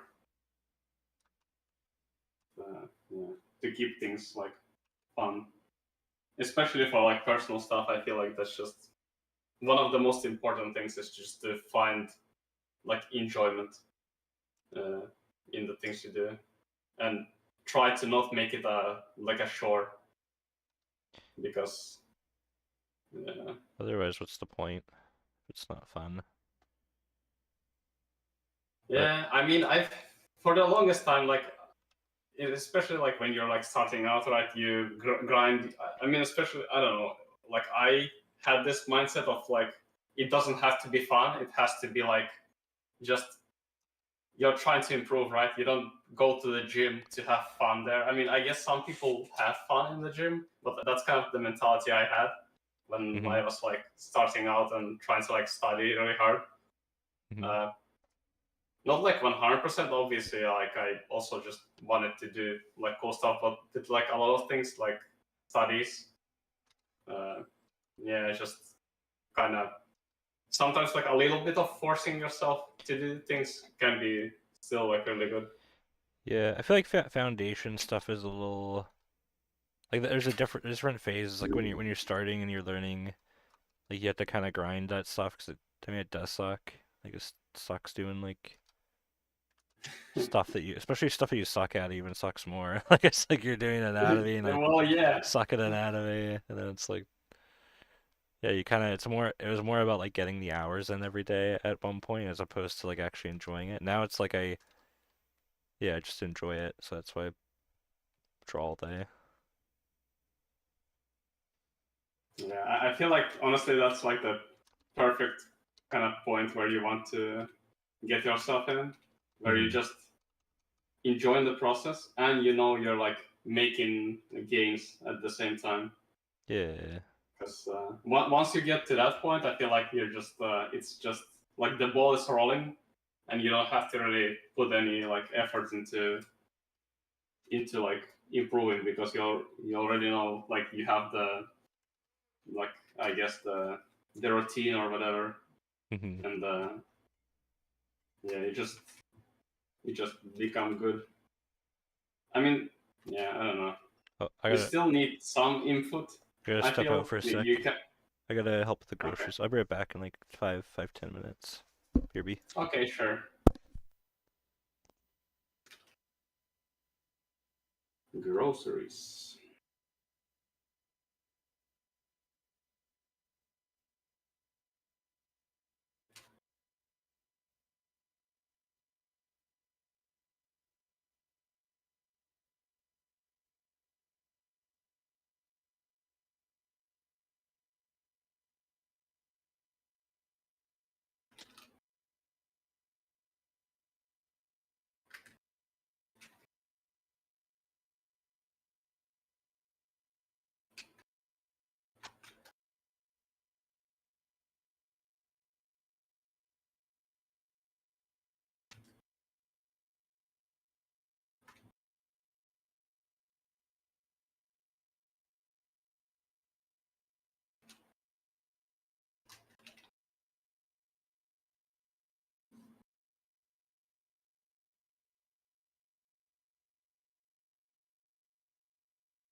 Okay, I'm back.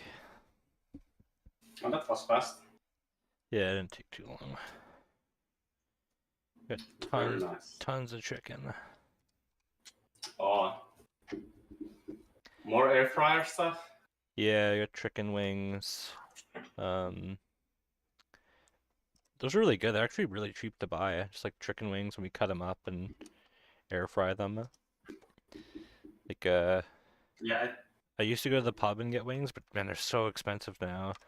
Like, it used to be 10 cents, now it's like a couple bucks per wing, basically. It feels like.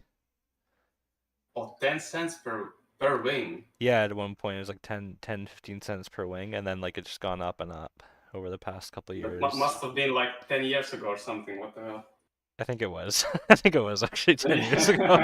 But, Yeah, but yeah, I still remember the it good though. old times. Uh, You'll be telling this to your grandchildren, just like, oh, dude, it was so nice. You just get ugh. tons of wings and but yeah, doing it within the air fryer, it's pretty good. Like it doesn't get quite as crispy, but um yeah, it's like the price is just way better.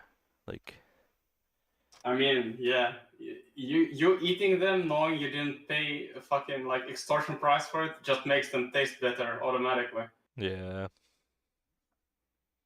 Uh, Also, like I highly recommend into like just looking some like good ways to like spice them or just make some really nice like dip because that Okay. just elevates the whole thing like tenfold. Yeah, I need to try that because we've just been putting a little bit of salt on them. We haven't really tried anything else yet. And then Bro, wings with salt. well well that's like the seasoning. I've been using like honey garlic and sweet and sour sauce to like Oh put well, them in that's after. good. Yeah. Yeah.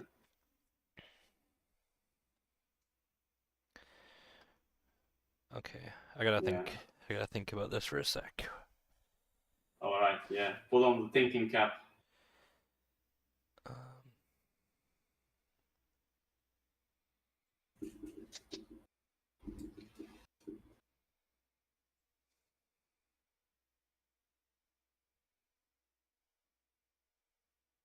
hmm.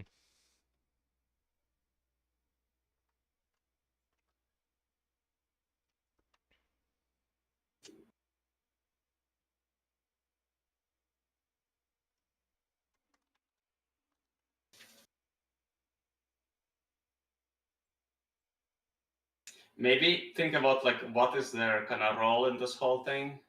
Like a bit more if you can just kind of have like if the idea is interesting, it can almost just make the like drawing like more like creative automatically.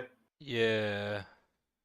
All right. Because I feel like oftentimes like if you run into like this kind of problem where you're just kind of like noodling stuff, like you have to really like I guess put a little bit more effort into just thinking about the like idea or aspect of it that makes you just more interested in it. Yeah, like the adding more variables, because right now it's basically just they're predators to the incense people and their snake women. I think maybe adding like an archetype, like they could be assassin like maybe, like they Or maybe they can use bows or whatever. Like maybe they like shoot stuff from a uh long range. true. It could play into like Maybe, the poison spit type of thing with snakes. I yeah, think some snakes have that, right? At least a venom. they're like spraying acid.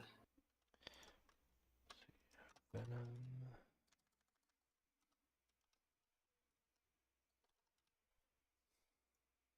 Yeah, but they could also just like use it for their weapons to kind of like poison their weapons. Mm-hmm. Yeah. I like the sound of that. Just don't steal my idea for the harpies that Oh they yeah. paralyze their victims, Yeah, they paralyze their victims and then eat them alive. Yeah. eat them alive.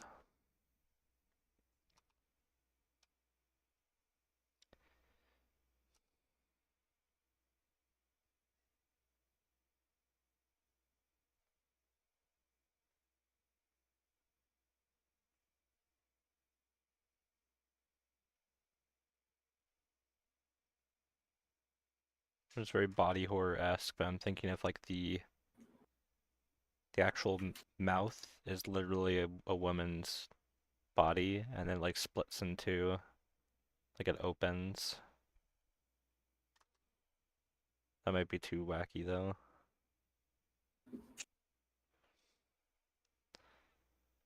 Teeth, and the breasts are down there.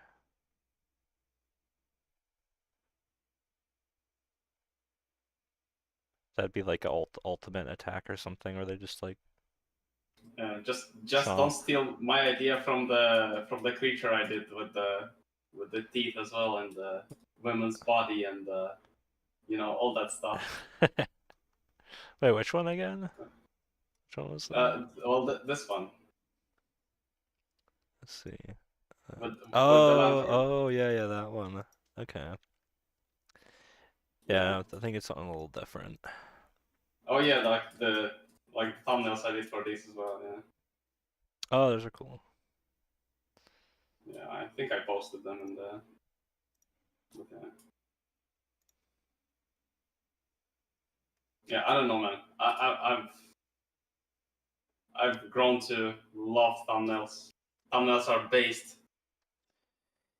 Yeah, I think maybe the reason I don't gravitate towards them usually is just because like it feels like I'm not getting stuff done, but it is. It's like a more efficient way to ideate. I guess it's just like it's still I think it's kind of the illustration mindset a little bit, where it's like, oh, I need to have like a pretty picture at the end. So it's almost trying to like rush Yeah. towards that if you don't do thumbnail. Yeah, it's what I like said before about like just like not having them to be like presentable or just like it's better if you don't Hmm. even like put that pressure on yourself. I mean, you're probably fine because you don't typically like you don't strike me as a person who would like care about like doing that type of stuff, but like on stream or something. Hmm. But yeah, I guess for me it's more about like just freely exploring without any like pressure of showing it to anybody. Yeah, makes It sense. can be as ugly as I want it to be, and as loose and like wacky and just yeah.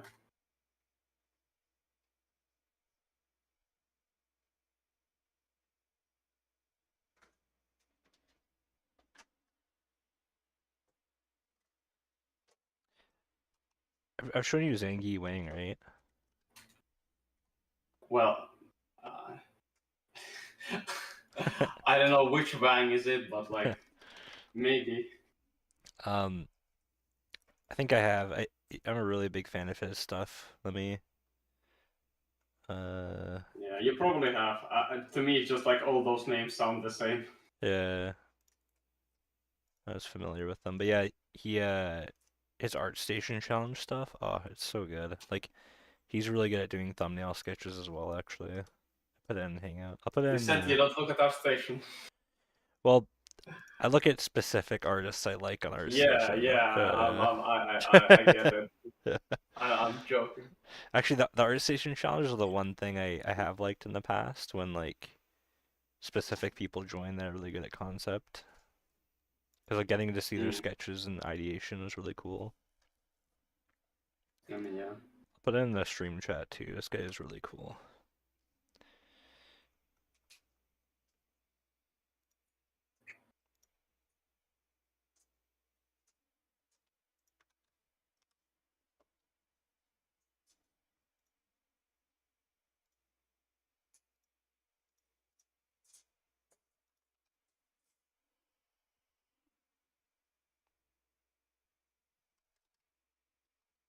Actually, not sure if I've seen this, but yeah,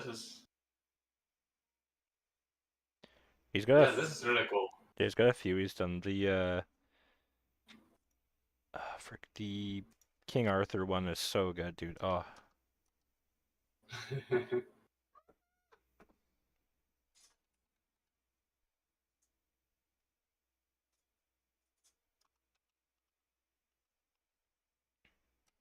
Yeah, man. Whoa.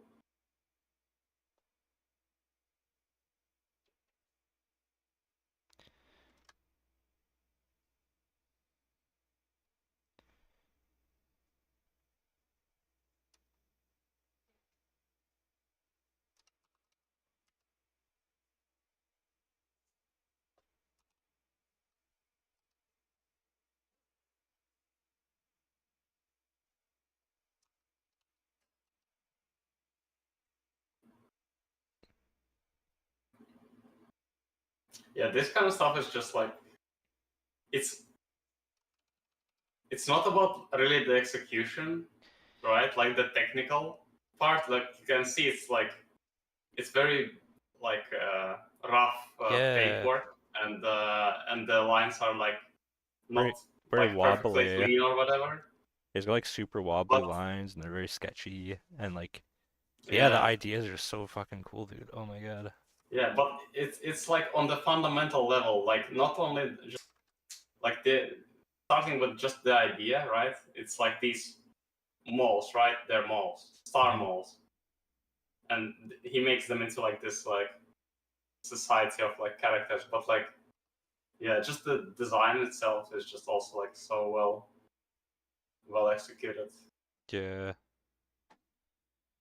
But it's like the initial thing that like if these characters were just like people with this same type of like gear, I mean, it would still probably look cool, but it wouldn't be like nearly as cool as what like he has here. I Yeah. feel. Agree. But yeah, it's really cool stuff. I'm gonna be saving these to my hard drive. Yes, because that's what we do now. Yeah, I think I have like all his work saved in like a folder.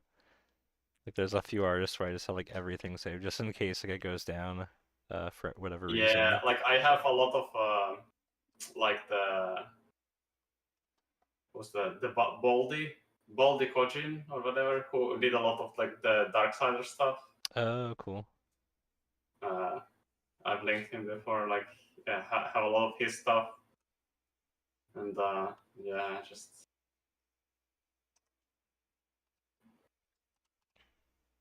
yeah, have it like rotating on my desktop as like a background.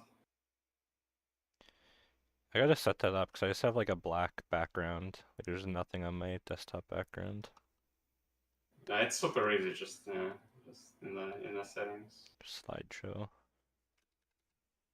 Yeah, you choose the folder.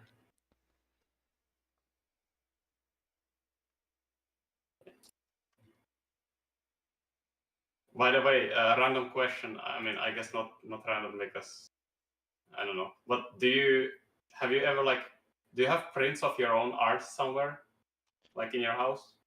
Uh, no. No. I have one that I gifted to Julia, so it's like here, it's here now 'cause she lives with me now, but nah. Aside from that, I don't have any. Yeah. How come? No, because like I also like saved some of like my own stuff from like this that I've done for this challenge or whatever into like the folder to have it like also rotate with like the other artwork because I don't know.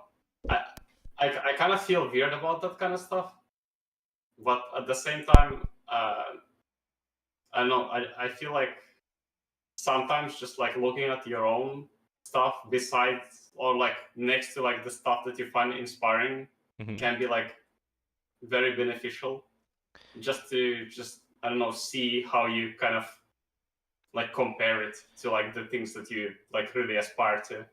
Yeah, I can see that. Like I haven't done it with any like wallpaper thing or anything, but like I will have like I have a big Pint or Puref board with like art that I really like, and like I'll literally like open that up and look at what I'm doing next to it sometimes, and just like see if I'm hitting certain qualities that I like.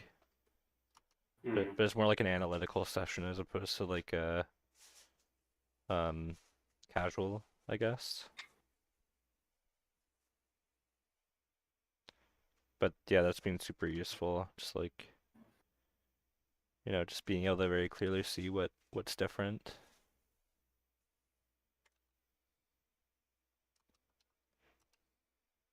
Yeah, I just sometimes like I like looking back at like the really old artwork that I've done, and yeah, it's just But you like looking back at it? yeah, Oh, uh, really? yeah, I don't know, just I feel like when I do something, I don't know. it's dead. It's dead to me. Like, when I Okay. yeah, like when I don't know why. It's just like I think it's because I am like my tastes change, and also like if I look at it too closely, I'm like, oh, I really want to like fix this up or like adjust it. Hmm.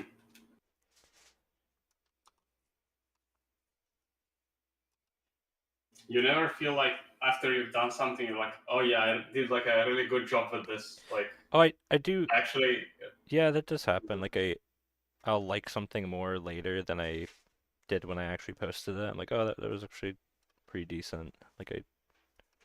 hmm. But I don't really like. I don't know. It doesn't hit the same as like looking at like art piece from an artist I like, I guess. Yeah. I wish it did though. That'd be cool. Yeah. It's like, oh Yeah. man, I wish I could paint like that guy. Oh wait, that is me. I did Yeah. that. I mean, I don't know. I think like the mindset I strive towards is to just like the best. My favorite artist is like future me. That's pretty cool. Like Kind of like that like actually. eventually like all the things that I like and like the artists that I like will like Like, condensate into like this like soup of stuff that hmm just I can create, and that's gonna be like the ultimate form of like what I like. But I don't know. That's I feel like it's a bit unrealistic because, like you said, the tastes always change. So it's kind of if you like something now, you probably will not have that exact same kind of preference like later on when you have like evolved art wise. Yeah, I guess like, hmm. I like that though, because like we kind of are the culmination of all the things that we like. It's like I like the idea of like future me is my favorite artist. That's kind of cool. But like I think with taste changing,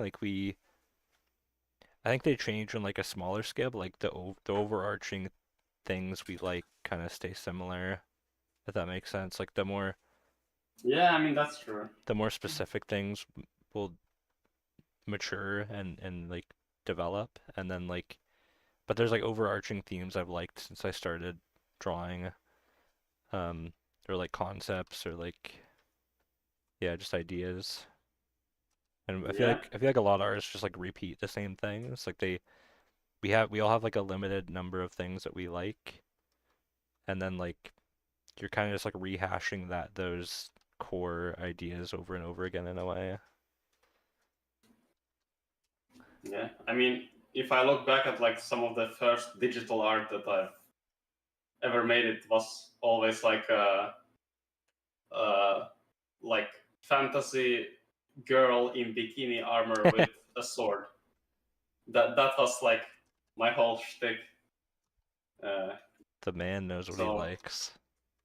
yeah, You gotta respect it. yeah,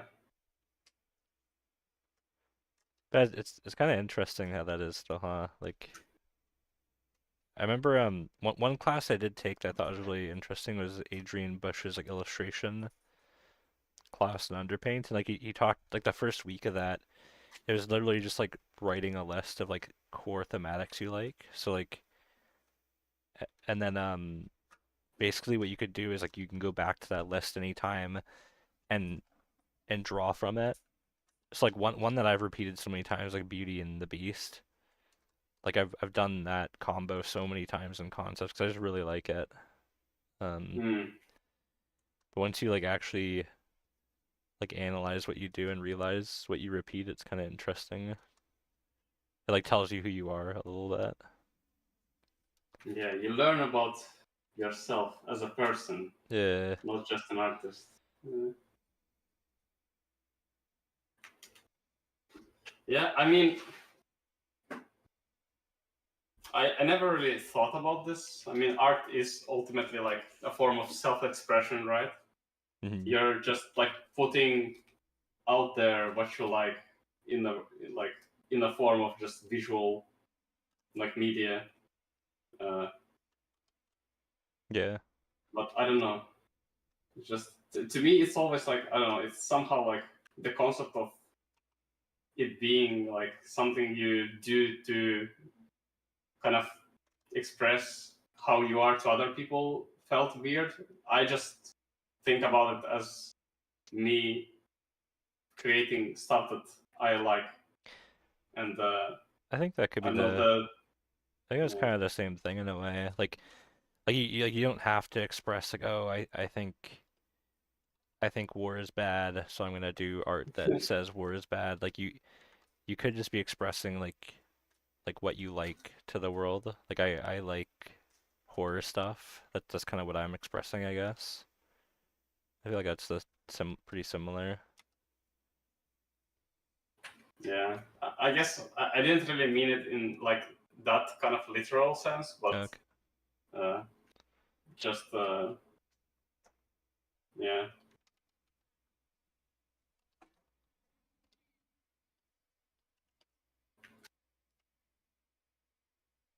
But yeah, I guess for most people it's not really that deep, right? Yeah.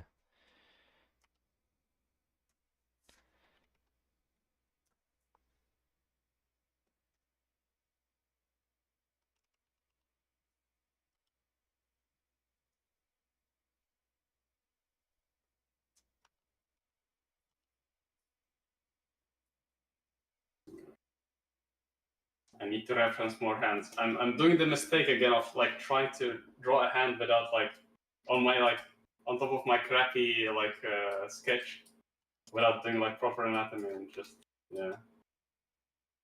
Okay. BRB, gonna look in the mirror. Okay.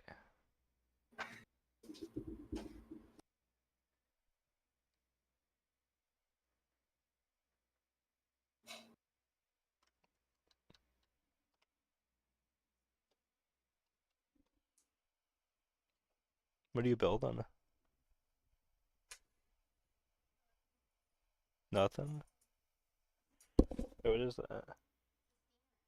Oh.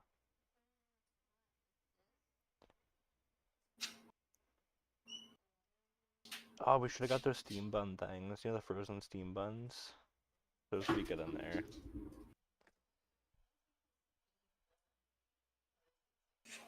Okay, back. Welcome back. What you got? Steam buns? Julia bought like a little steamer thing that we could put in a pot and make stuff in. I was just saying that we could buy steam buns and put them in there. Oh yeah.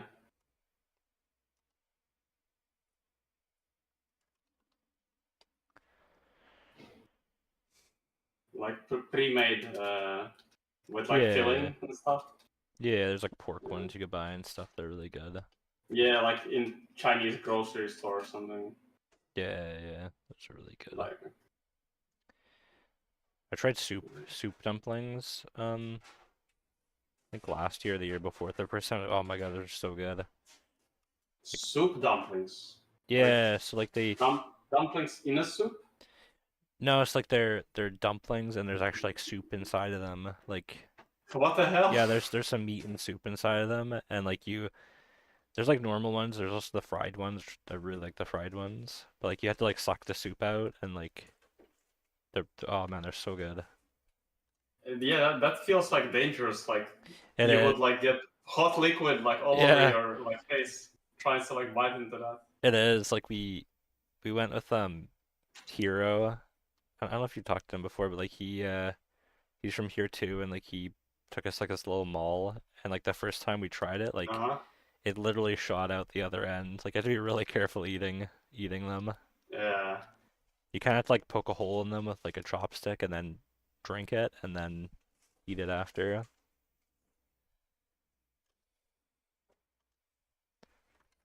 Yeah, I don't think I've ever seen soup dumplings anywhere. I don't know. I don't really like. I used to go to more like places where you would like eat out, like Hmm. especially when I like was working. But Yeah, yeah. I wonder if they have in some like Chinese place like here in Helsinki, Yeah, I wonder. that kind of stuff.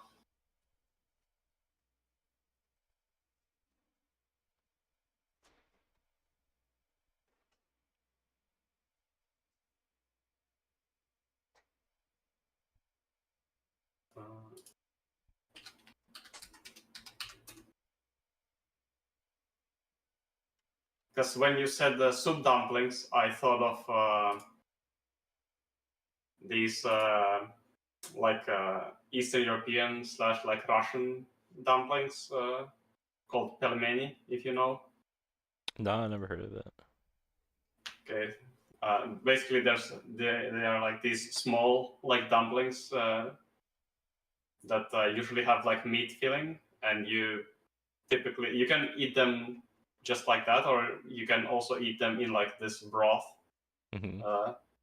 So that kind of makes them like a soup. They're like super good. I really like them. Uh, put a picture in the Discord. Let's see. Oh, those are good. Yeah, typically you have them with like a sour cream and like some like dill as well on top.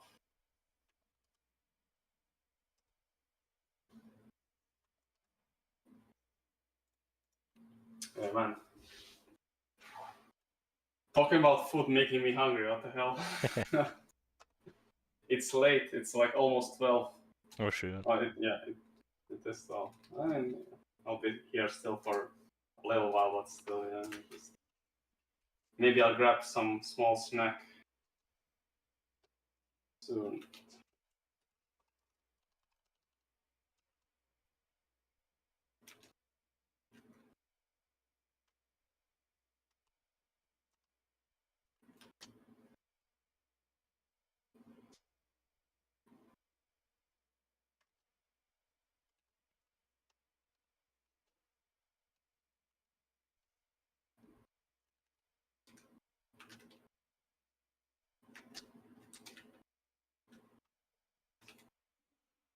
Thank you.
Man, I need like a mirror right next to me here somewhere. Yeah, those are helpful. I used to have one in the studio actually, even like I brought one in.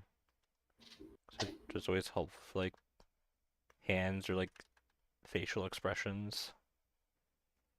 Yeah, because I feel like it's not that I cannot draw that stuff. It's just that if I don't have a reference, I always default to like same type of like hand gesture or the same type of like face every time, and Hmm. It gives you more like info to work with. yeah, and just like yeah, it gives you just like more variety and just I guess also opportunity to just like improve your like library of like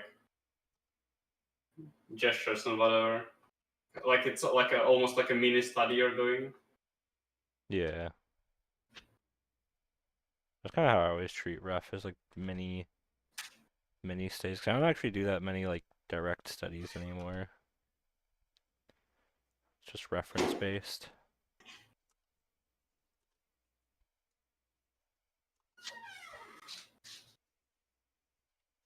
Yeah, I feel like that's actually like at a certain point that's like the best way to improve actually at the like anything.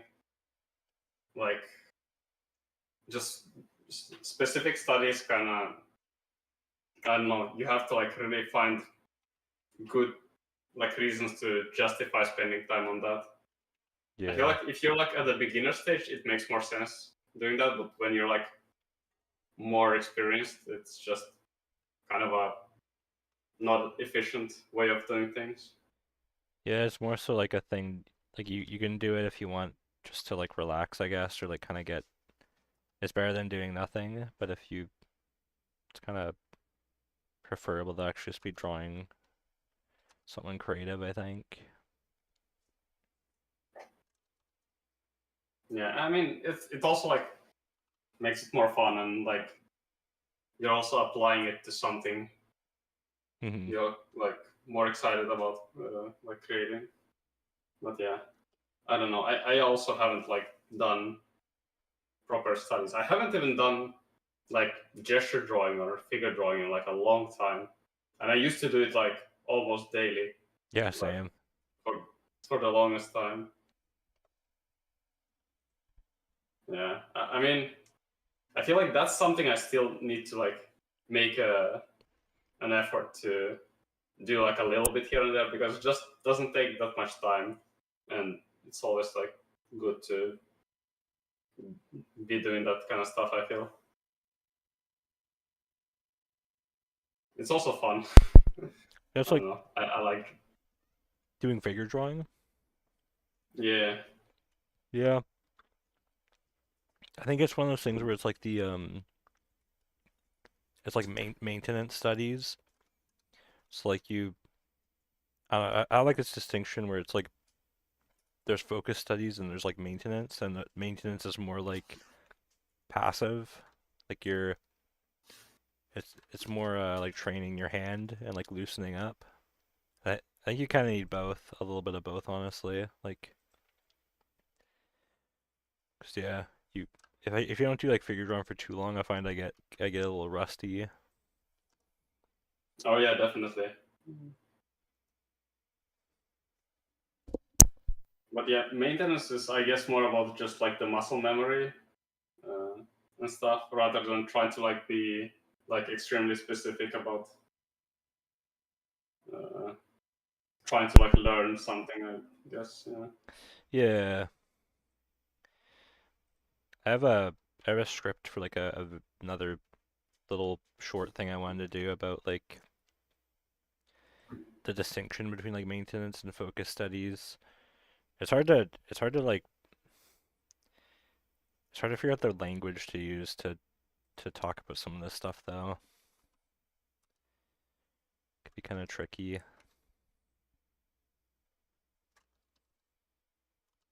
Yeah.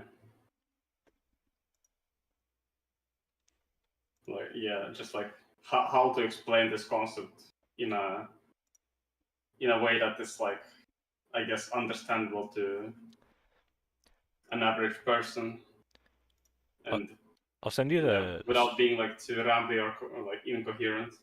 yeah, I'll send you the script thing if you want to see it. I'd actually be curious to hear what you have to say sometime. You don't have to read it now Not if you don't sure want if you to. have anything, you can always like shoot it like DM. Yeah, I got a few things like that I've been writing and just like mulling over on how do you explain and make like good distinctions between things. So you don't want to just like make up bullshit. Like I don't want to make up bullshit and like lead anybody astray. And it's like, oh, I don't think it is that deep. uh, uh, lead people astray. just feed them uh, bullshit. I don't know. yeah, just sabotage their like artistic path on purpose. Yeah, just to get ahead. It's a cutthroat Yeah, industry, and I'm the most cutthroat. eliminate the competition Yeah. while they're still young. Can you imagine? That'd be crazy. Just like, I wouldn't be surprised if people actually do this. And people are like, oh, he's so good. He must know what he's talking about.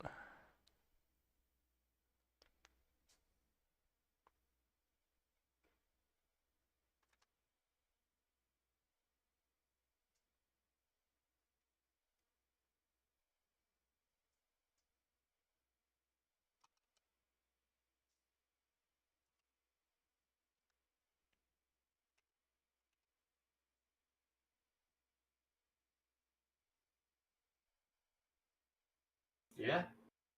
I like the text. Oh, cool. Yeah. I mean, Is yeah. there anything that doesn't make sense, or do you think it's pretty like okay? I mean, I think for like a, if this is like a short tip Mm-hmm. type of thing, I think it's good. Okay. I guess like you could emphasize the part that is just like that you actually like need to like put in the work. Okay. Yeah, just like I'll add that as a note.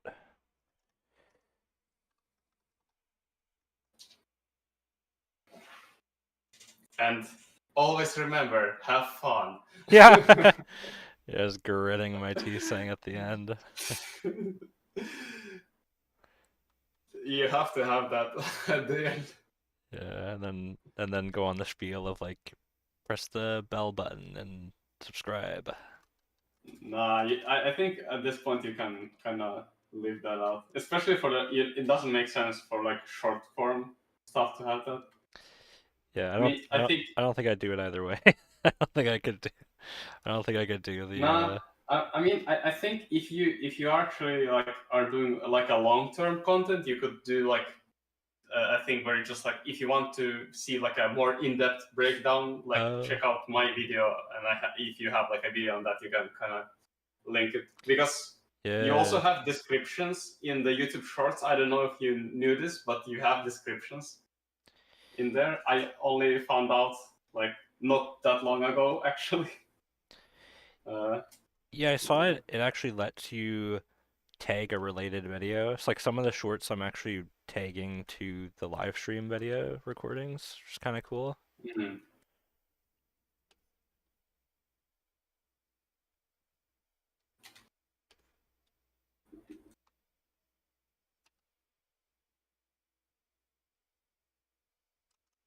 Yeah, I mean, you probably know much better than I do because I haven't. Yeah, I don't know. Oh, I mean, I don't know fucking. I'm still figuring it out. I don't really know. I don't really know what I'm doing either, honestly. I'm just doing. I think it's better not doing. That's for sure. Yeah. It's weird. I was telling Travis about this too, but like some of this like educational stuff, like it's hard to know what is actually useful and then like what we also take for granted. Because there's certain things that are like very obvious to us now, of course, but like maybe a couple years ago it wasn't obvious. Like it took us a while to learn it. So it's like trying to think through that lens of like somebody that maybe is inexperienced. Oh, you mean in terms of like what kind of stuff to make like videos about? Yeah, things to talk. Yeah, Yeah, things to talk about. yeah. I mean, I could probably like think of some stuff if I would like really put my head down and just like give it some time to think about Mhm. because I don't. Yeah, I'm not sure if I can think of things like off the top of my head really, but yeah, I don't know. I guess you can just approach this stuff from like a many different perspectives and also just kind of take into account what kind of stuff people typically talk about and see if you wanna like follow that or just like go in your own direction. Mhm. Uh, One like very, I think the most obvious way that Julia pointed out to me was like doing stuff that's like very focused, like, oh, how do you paint metal? Like that kind of thing. I feel like would do well, but then it's like um it's so specific though as well that I'm not, yeah, I'm trying to gauge what I want to do. Because I like more like foundational principle type things.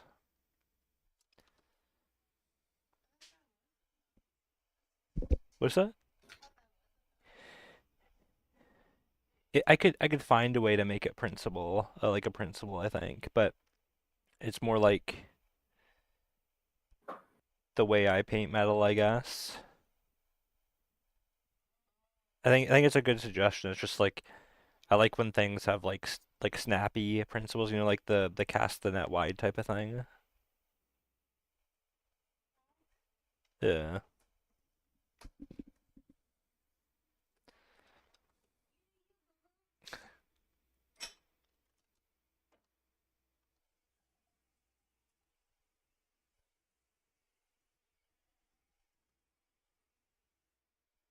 I think the things that do the best is like whenever there's like some new popular thing or a show, it's like when it was like the Arcane, I saw so much shit. It's like how to paint exactly like in Arcane style, Arcane. how to draw Yeah. hair in Arcane style, how to paint faces like in Arcane, and it's just like even artists who don't like do the style like spam that shit to just like get engagement.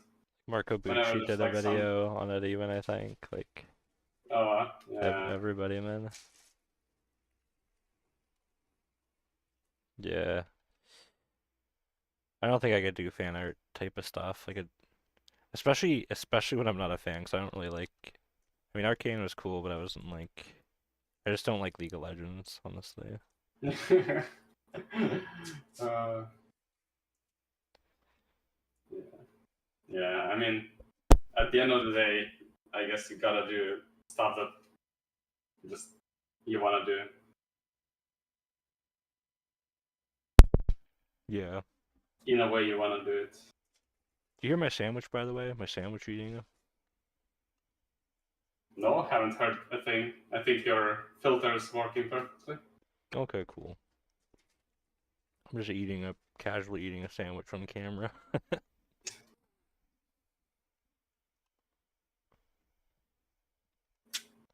I need to change my headphones real quick. All right.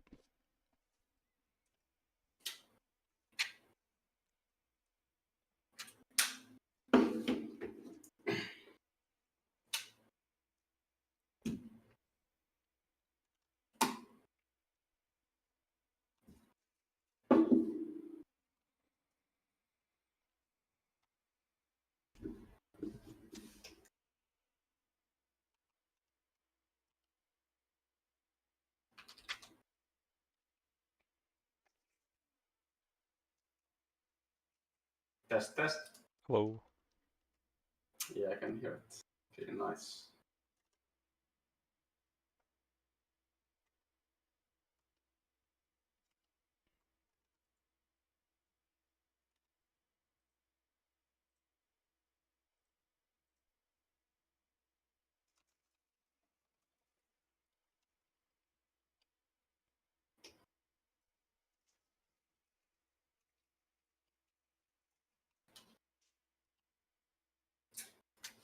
Oh yeah, kind of like new topic, but I've been watching a lot of like anime lately, and Mm-hmm.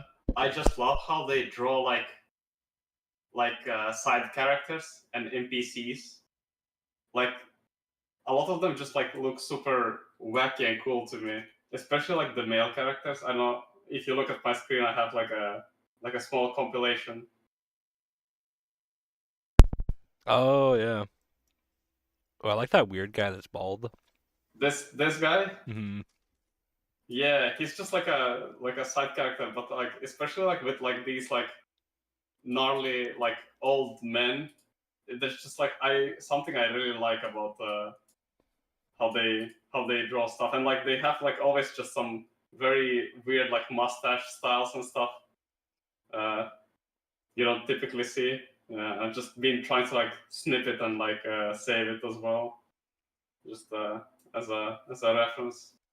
Yeah, I feel like it's something that anime does really good is like they just have fun with like side characters and stuff. Like we're watching Mob Psycho and like some of the characters are so funny, dude. I love it. Man, that's one of my favorite shows. What the fuck? Dude, it's so I was laughing my Yeah, ass off yesterday on one of the episodes. I'm pretty sold it's on it so good. now. Yeah, it's the same guy who did One Punch Man, Yeah, like the Julie was telling me that. That's creator. really cool. I can see the overlapping like themes now. Like overpowered superhero guy that's like kind of nonchalant to everything. Yeah, I mean, even he's like, if you look at how he looks like, he kind of looks like the guy from the One Punch Oh, Man. yeah, he does.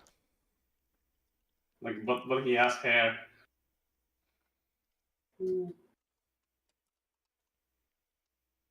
Yeah, it's kind of funny because the guy can't draw.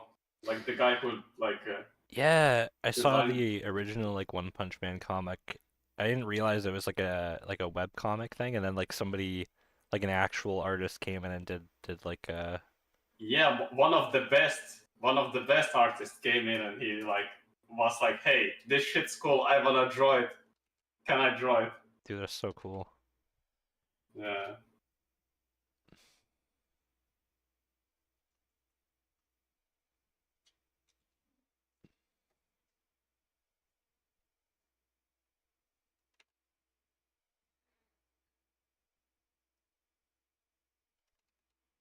But yeah, Mob Psycho is, yeah, it's really good. We I saw can shoot the you some more recommendations Oh if you yeah. want. Yeah, sure. We saw the Yeah. episode last night where there's like the other psychic guy and like they fight and Mob doesn't want to fight him and then like he shoots the knives back at him or whatever by accident like it cuts just the top of his hair off so he's like bald. Yeah, Dude, that's yeah. so funny. I was dying, man.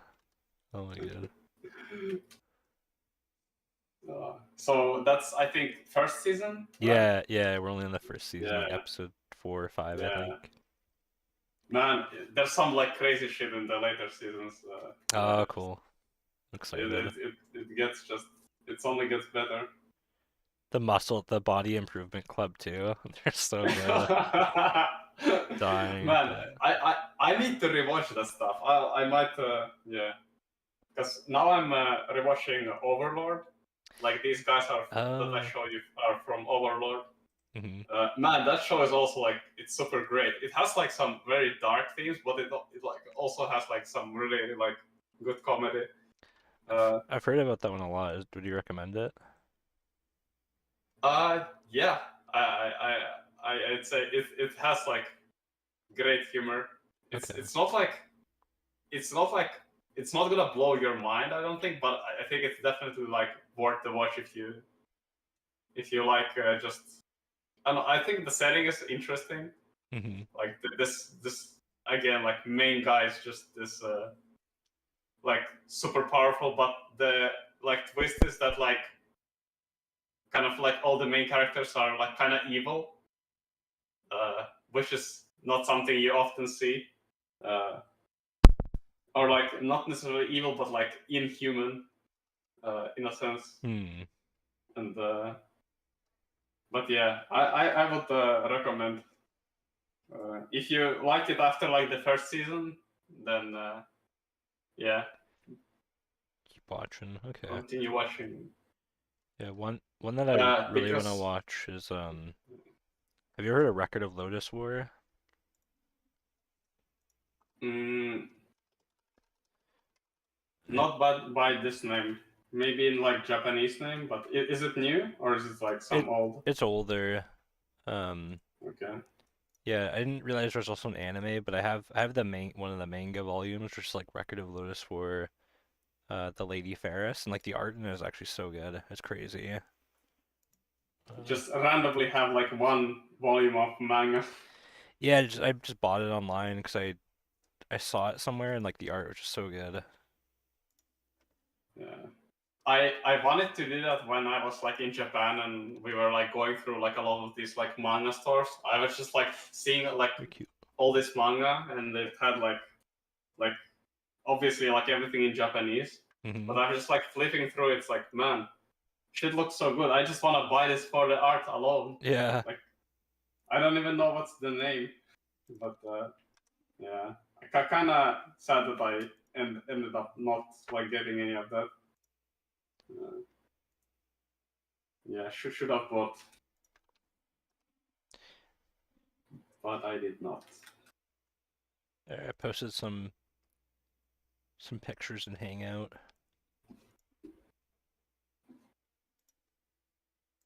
Let's see. That's so good. Oh man, it feels like super Western comic style in terms of like shading somehow. Yeah, Like like old it's interesting. West. Yeah.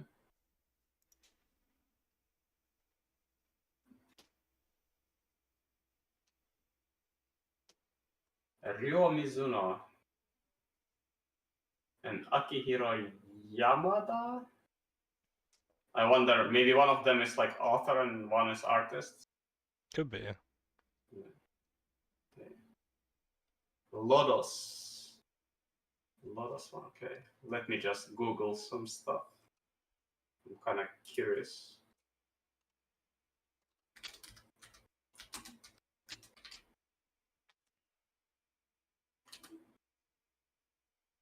Oh, okay.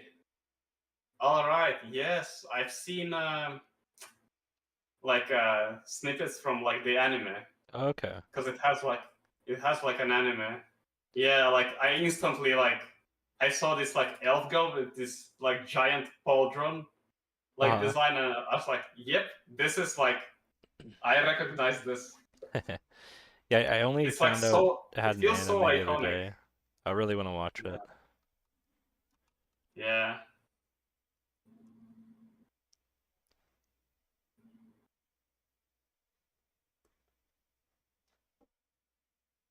Yeah, I need to watch like more of this like very old anime as well. They just did things differently back then. There's I don't know if you follow them, but they're mostly on Twitter that I follow them, but there's like these pages that just have like little GIFs of like 80s and 90s anime, and some of them are just like insanely like complex. They're so good.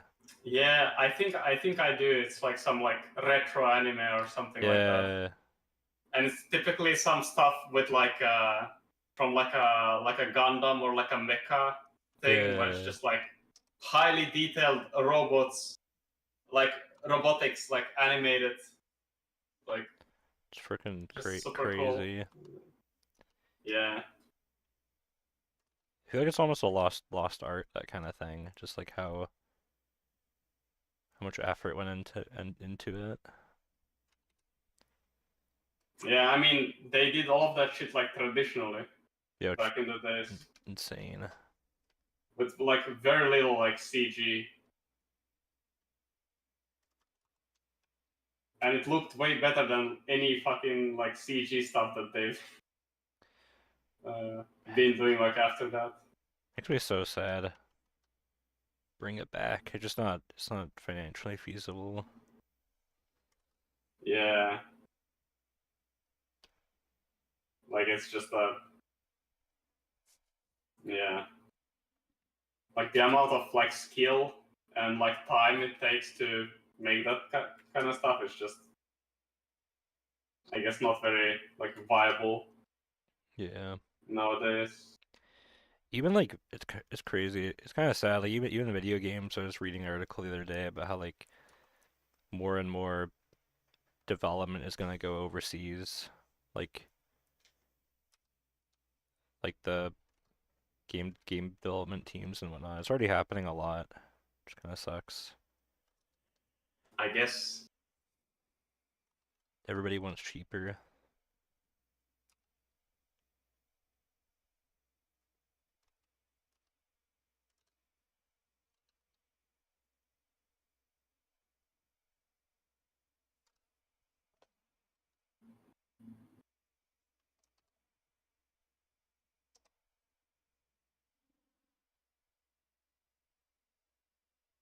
Yeah, I mean, outsourcing is like, or has been like a thing for like a long time, and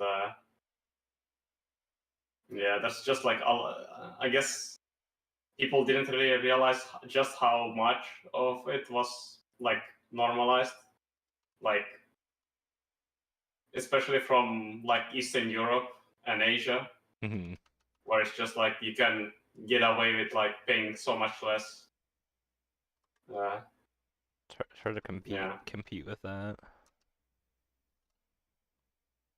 yeah. I mean, you can always just, I guess, be really good, but Yeah, yeah, get good.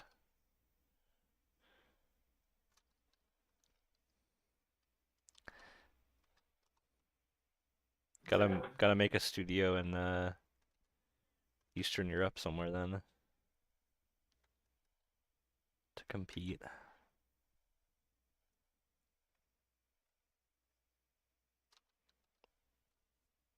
No, you don't have to do that. You can make a studio in Canada and just like hire like freelancers from Eastern Europe Oh, and true. just pay them like a small cut and keep all the profits yourself. No, I like seriously. I feel like that's what a lot of people do Oh yeah, I mean yeah, it nowadays. definitely is what a lot of people do. Like, um, yeah, you see more and more artists from. I think Brazil is a big one too. You see a lot of artists from there in studios. Yeah, they're like registered in some like big name studio that's like based in like completely different place. And you see like I guess at some point like a lot of these people started like doing these like outsourcing studios where they just would like have it completely remote. Uh, I guess COVID was like a big thing. I don't know, maybe like before COVID as well, like this started happening, but especially like Y- during after COVID, I feel y- like it became like a really big thing. Yeah, COVID is like the catalyst, and now it's like, especially for outsourced studios, it's pretty dang common for them to be completely remote. It's like the norm.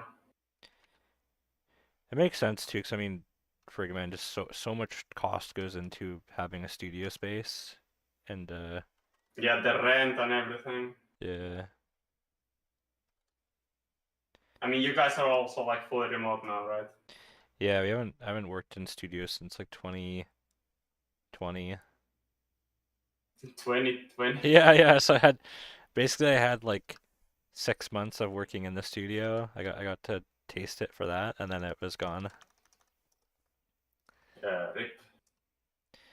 Which honestly, I don't miss having to wake up at like 6 in the morning every day and like taking the train 40 minutes to work. That was Oh yeah, kind the of fucking commute. Yeah. yeah, that was terrible. Like I liked hanging around with other artists, but I don't like it that much to deal with the train. Like if I had lived closer though, it would have been great. Like I wouldn't have had any complaints, honestly. Yeah, maybe if you could do it like once every 2 weeks, right? You need to Yeah, like I would have done that too. come by, say hi face to face. Yeah. But it's like, yeah.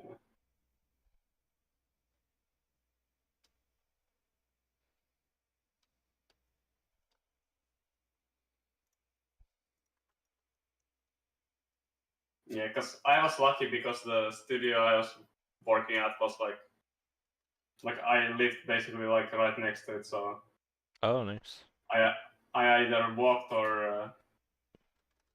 or biked there. Like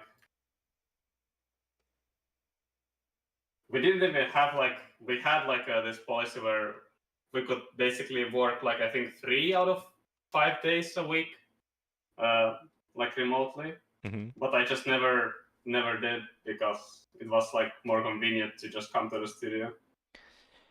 Yeah, the separation is kind of nice too. Like being able to be, it's like okay, I'm in work mode, and then like there's just a lot of pressure relieved once you're off the clock. You get to go home. Yeah.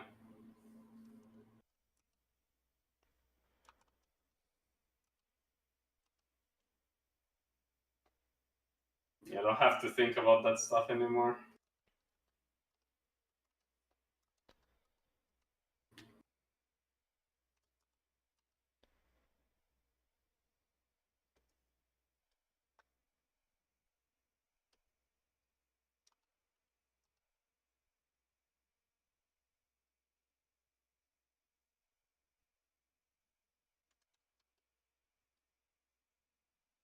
yeah, at the same time, I feel like that's kind of the mindset that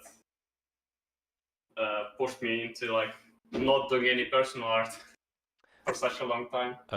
Just clock out. I don't have to do anything anymore. Yeah, clock out. I can like play games and like watch anime. Yeah, I could see that.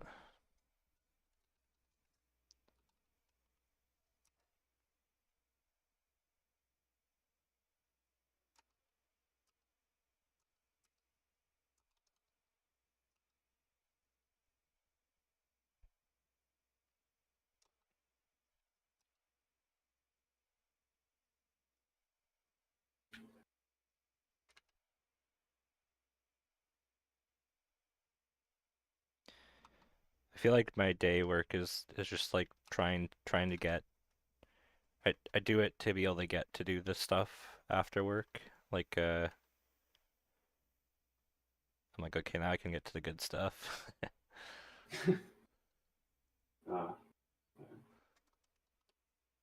yeah, I was always kind of afraid of that becoming the mindset for myself. Hmm. Just always try to like be like very excited and like motivated to do the work stuff, even if it wasn't really fun. Yeah. Yes, I don't know. I guess it's very different if you're like working in outsourcing though, because like you're not working on like one project. You're trying to like You don't get improve. as connected to it. Yeah, like if you're in a dev studio Yeah, like you were, it's like you're long term on something and it's like you get connected to it, but oftentimes like of course I still like try to do the best I can and be professional, but I don't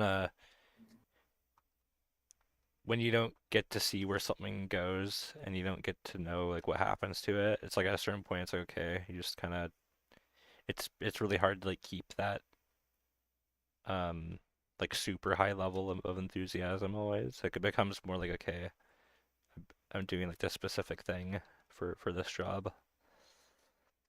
yeah. Like you don't spend like time with it. Like Yeah, there. and just like get to really like Mhm. build it up in your own mind even like Yeah, there's one project I got to do that on. That was really nice. Like it was a nice change of pace. Like I was on it for like 2-ish years. Um, on and off here and there, but mostly on that. And like yeah, getting to sit with one thing was such a nice change of pace. It feels like higher risk, higher reward though a little bit. Like because you put so much of yourself into something, but then there's also you're if it gets canceled or something or never releases, you're more likely to like take a bit more of like a hit from it. It's gonna feel shitty, but I mean it, yeah I definitely felt shitty. yeah, it's kind of like an exchange there a bit. Like, But I feel like it's worth it though. hmm I It's agree. worth to feel shitty. 'Cause if something does come out, then it's like, I mean, even if it doesn't, you have all that experience that you got to put into that one thing.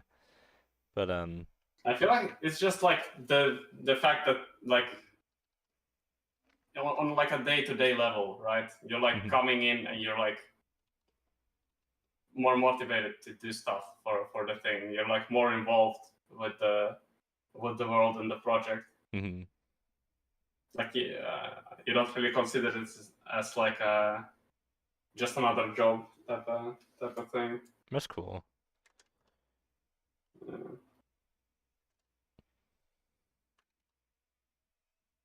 I don't know. At least that's how I felt. I think that makes sense. Because honestly, like especially if you're like satisfied as well, like I find when I'm on a project at work and I'm satisfied, like it aligns with what I like to do. Like I tend to not do as much personal work. I tend to like, because I have my fill. So like it kind of makes sense that you we're getting your fill from that, like you're getting your enrichment, I guess. Yeah, your like artistic needs are being met with like the stuff you do at work. Yeah. That's kind of where you want to be, honestly, I think, like where you're getting something from your job like that. That's the ideal, at least, I think.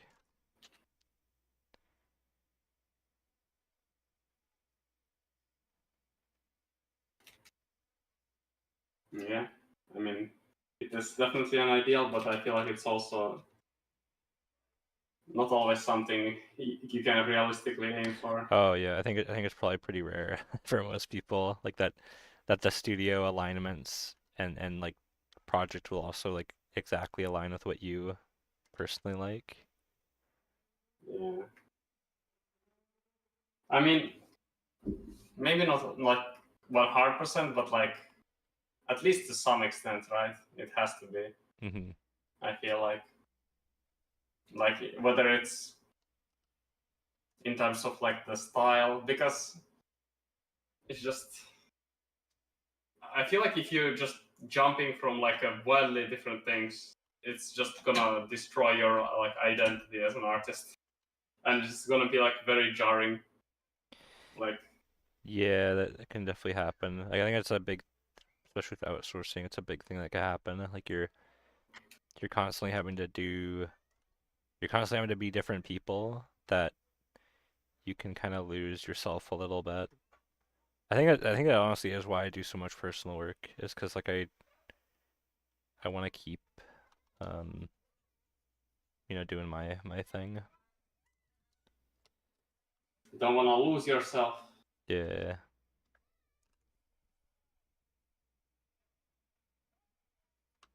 Yeah.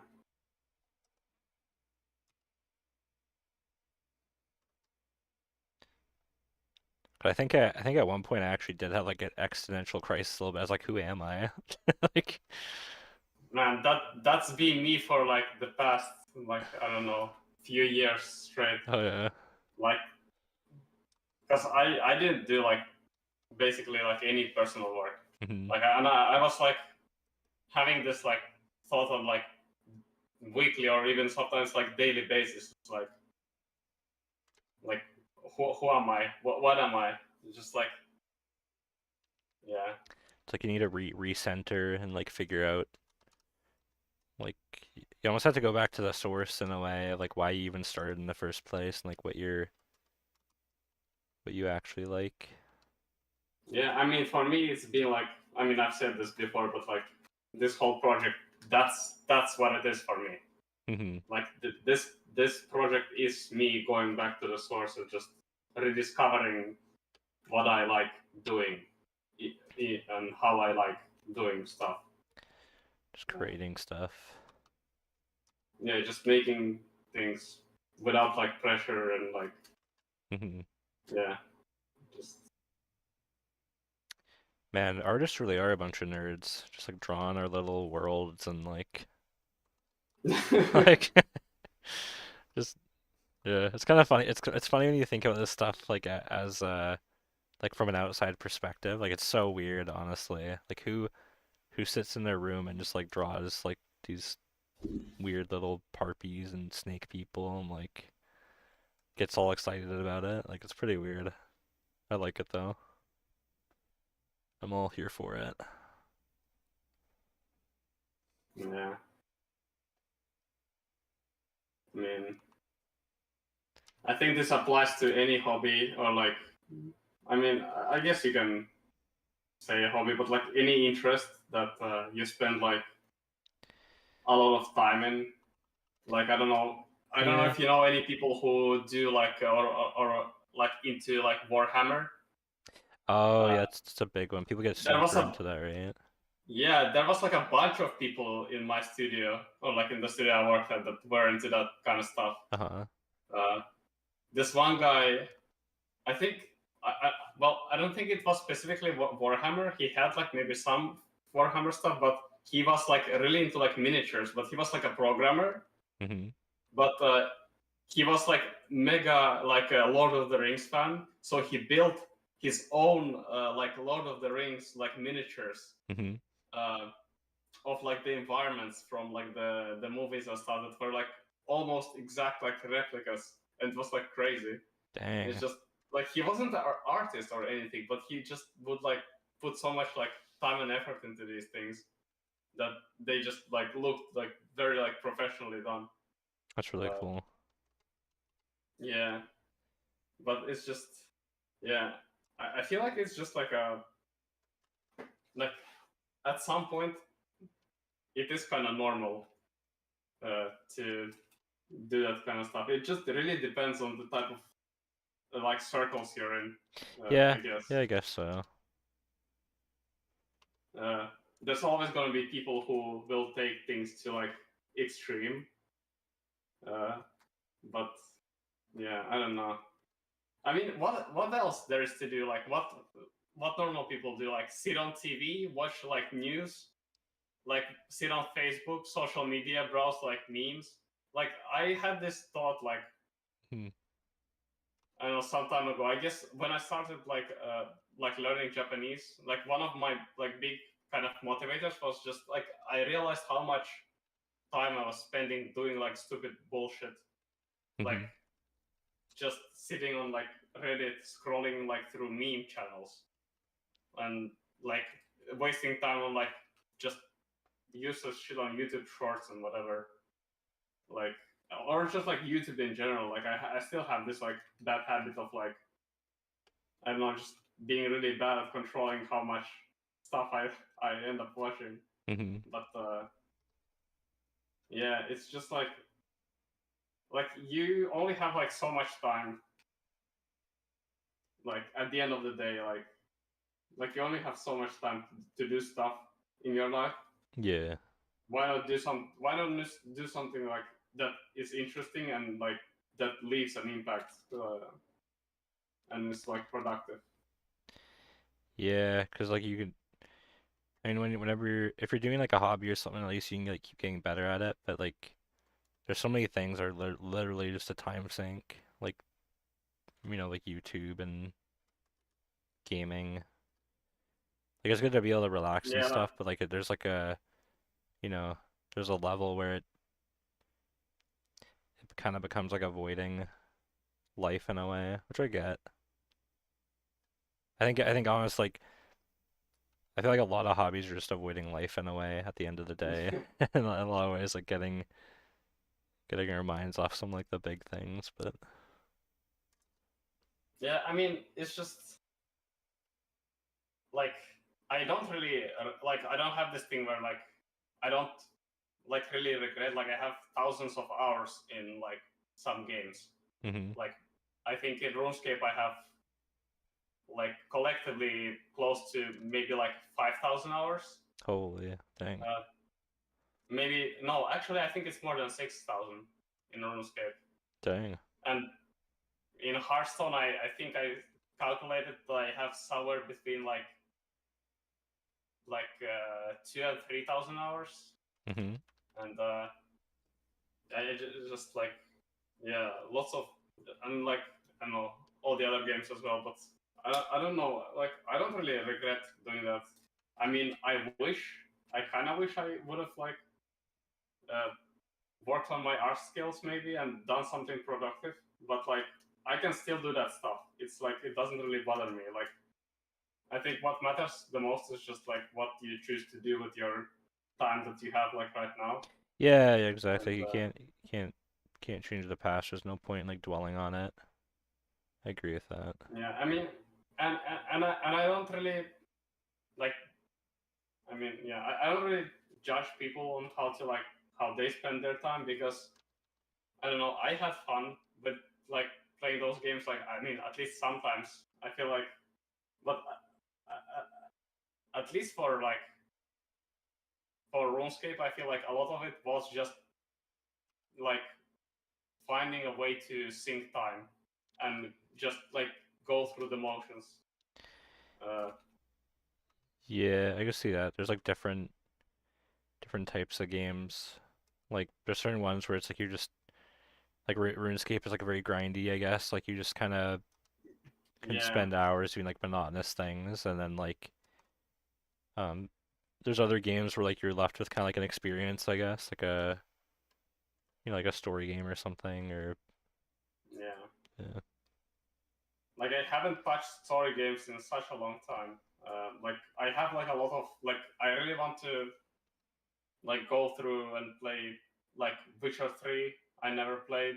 I have it on Steam and like Hmm. a bunch of other like story games that I still wanna like just go and experience at some point. But it's not like I want to play them for like thousands of hours. I just wanna like see and like play through the world and explore and like kind of see what has been created by like the developer and like what kind of like artistry is out there. Hmm. Uh, and it's not just like for the sake of like sinking time and like watching like YouTube on a second monitor so you can like feel, I guess, that you're like being like more productive than you actually are. Or like I don't know, just yeah, it's really weird like the psychology behind like I guess like just doom scrolling like on Yeah. social media and whatnot. Uh, like it's so easy to trick yourself into like thinking that this is somehow like useful information.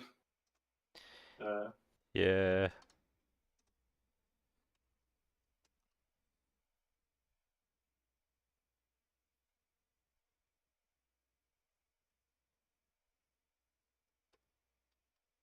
but yeah, I don't know. At the end of the day, I think like it doesn't really matter like what you've done in the past, and even if like right now if you choose to watch something on YouTube, it's not about like being like mega productive all the time because I feel like that's also like not the probably the best way to like live your life, just constantly thinking about that kind of stuff. Honestly, on the grind Uh, set. yeah, Yeah. Yeah, I mean, you need, I think we need downtime as humans and like time to like process our thoughts and relax. Like if I'm just working, like you don't have any time for like introspection. I feel like that can cause a lot of issues too.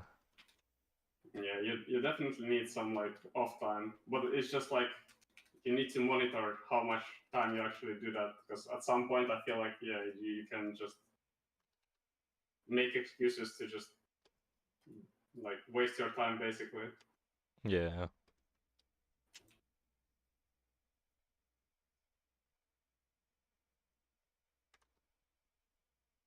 Yeah. I mean, it really helps to have something like this project right here that you can always be like, hey, I have something to do.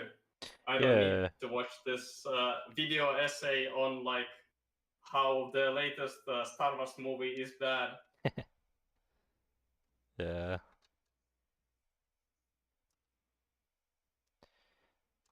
That's the thing is like it's always like the hardest part is always just starting something like starting to be productive and like it's like any way that you can create like a brief or like some like kickoff point is just so helpful.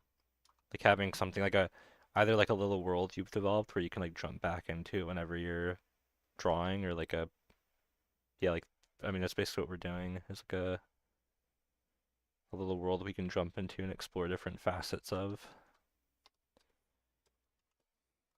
Yeah, you don't have to like I guess burden yourself too much with like thinking of like a new project or whatever, like or the next big thing.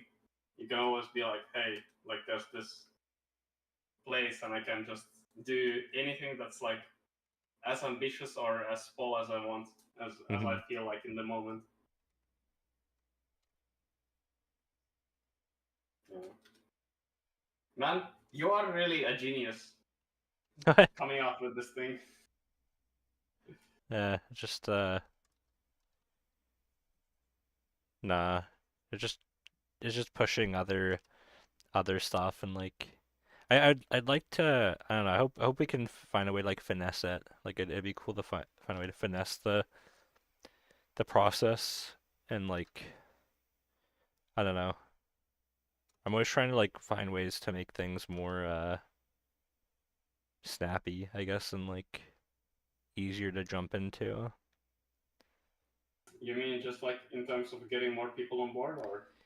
Yeah, or like just like how do you make something um like as simple and as easy to jump into, but so like it's just very approachable for anybody to get into, but also like still have the complexity that makes it interesting.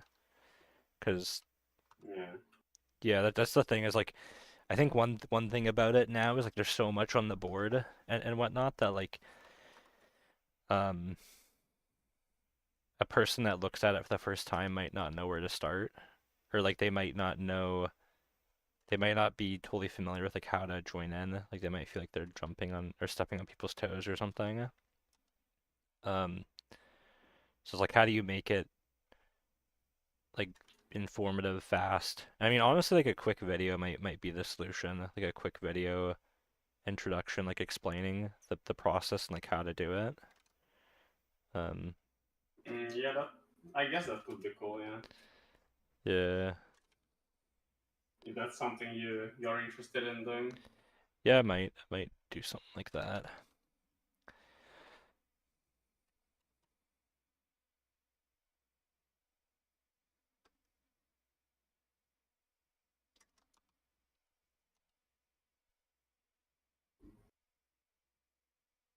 Yeah, because you did some videos about like your previous challenges, but I guess not this one. Yeah, just the dungeon crawler when I tried it, and I think it was good. I think it like gave people a quick intro to like what it was, but yeah.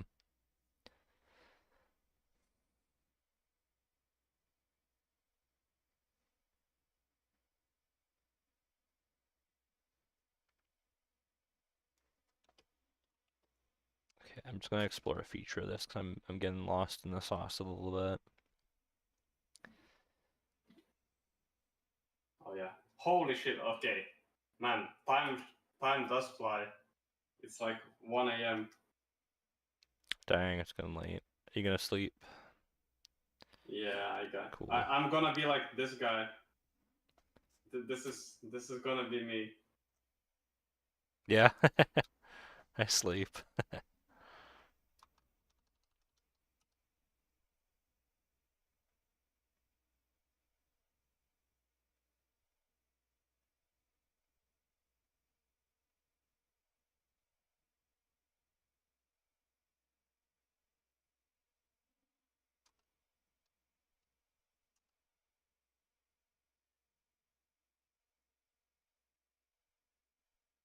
I gotta figure out like the hand and the legs for this guy still.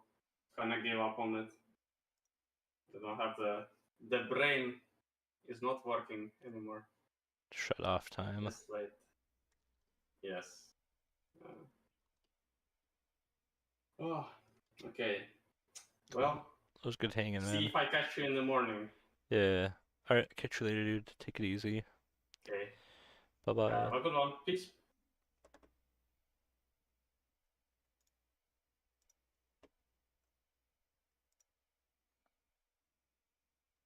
Okay, I'm gonna take a quick break and I'll be RB.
Alright, I'm back.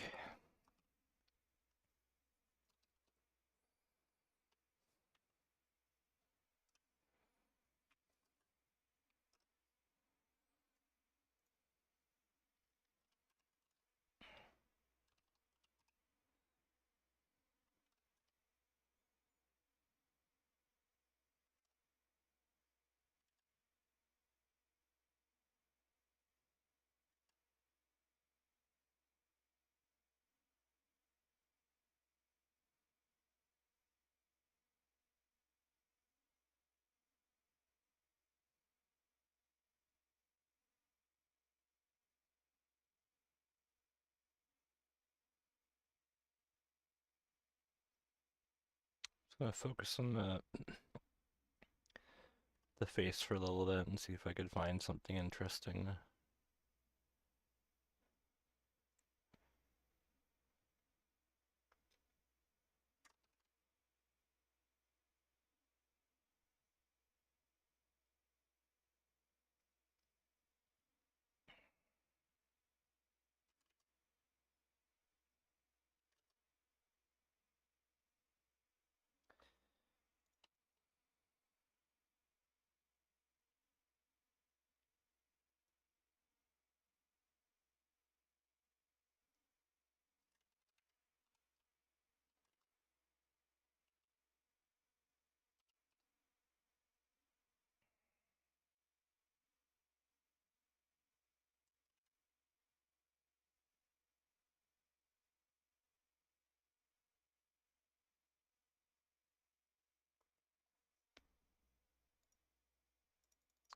I don't know why that. Oh, there we go. Timer wasn't clicking on for some reason.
That could be really cool if just that snake head encapsulated her face almost like it's almost like a helmet, but I think I would want it actually like attached to her. And her hair could actually be that like like that membranous inside there.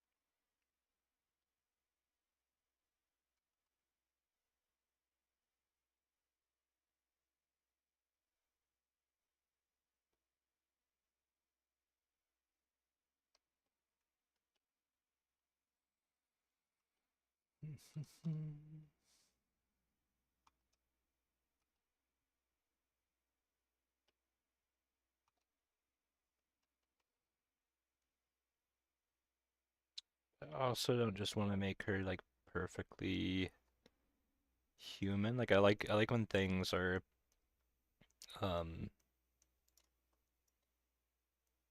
blending together. I don't know if you guys, I mean, I'm sure you all know Animorphs, but it's like you're either gonna hate this or you're gonna like it. But like, so with Animorphs, honestly, I think that middle transformation is like the most interesting to me. I feel like that's what like chimeras and whatnot should look like. Like somewhere within that middle. So weird.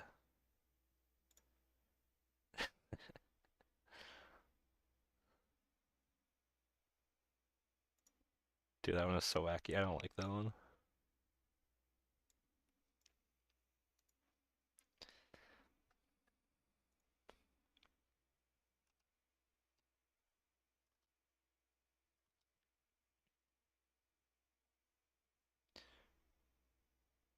So maybe she has kind of like big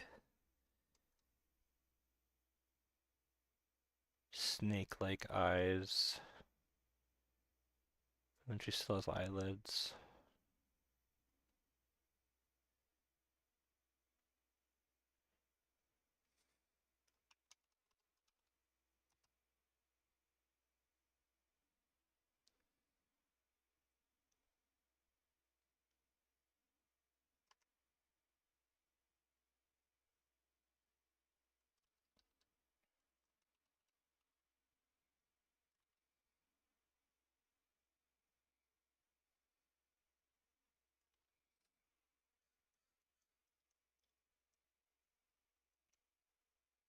Man, these horns are really cool.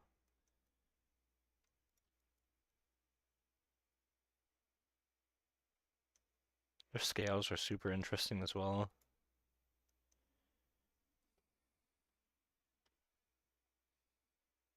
Maybe,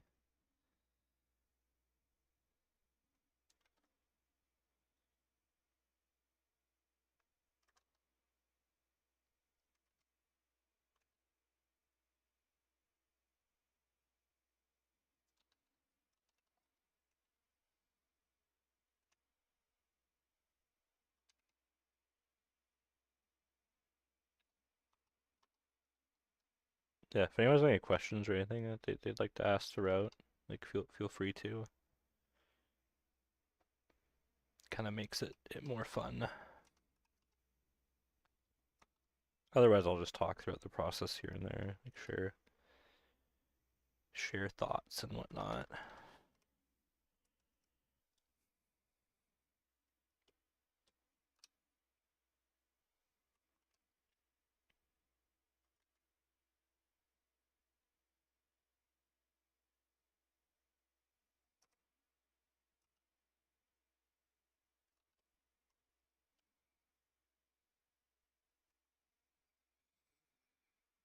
Hmm. Question is, do we have teeth?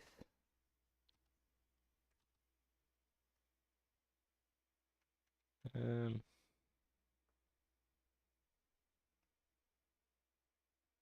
no, I don't think so. I don't think I want that to clash with the horns in the back. Plus two, it implies that she eats with her mouth, and then it's like her face is smashing against like the bottom jaw.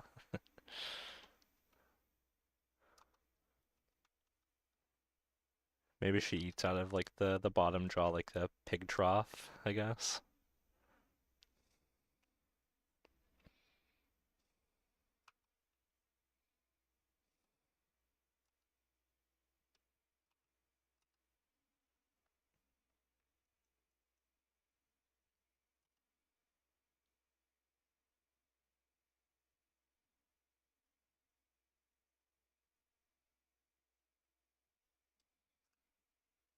I think maybe we need to shorten that a tad. Okay. I like the big, strong neck.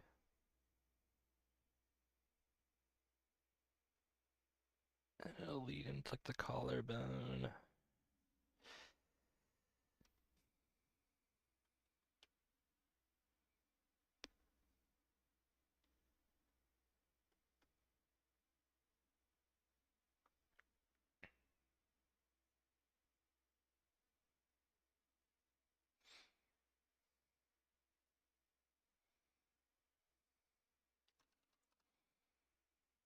Just left these sketches so we have some more room.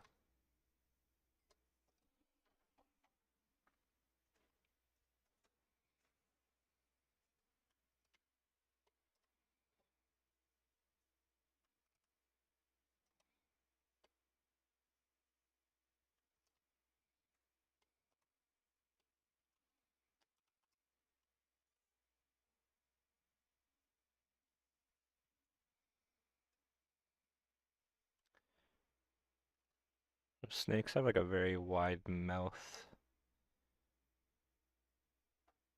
Maybe we can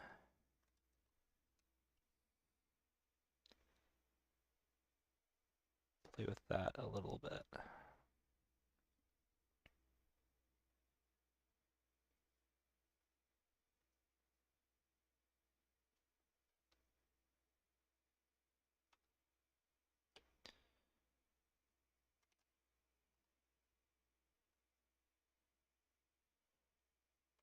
Like their heads are very horizontal in the length. Maybe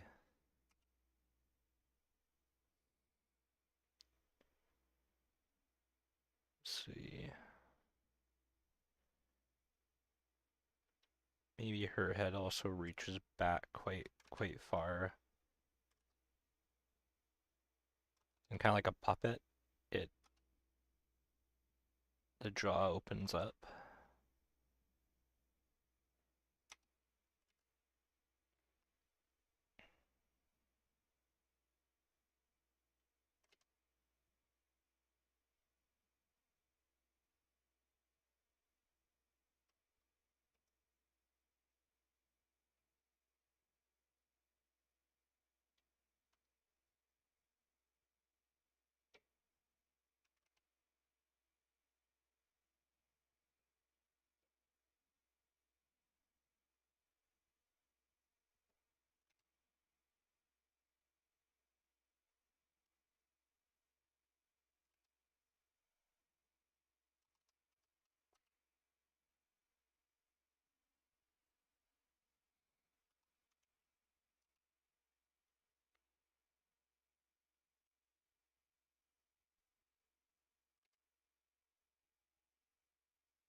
Um, Drawing from imagination.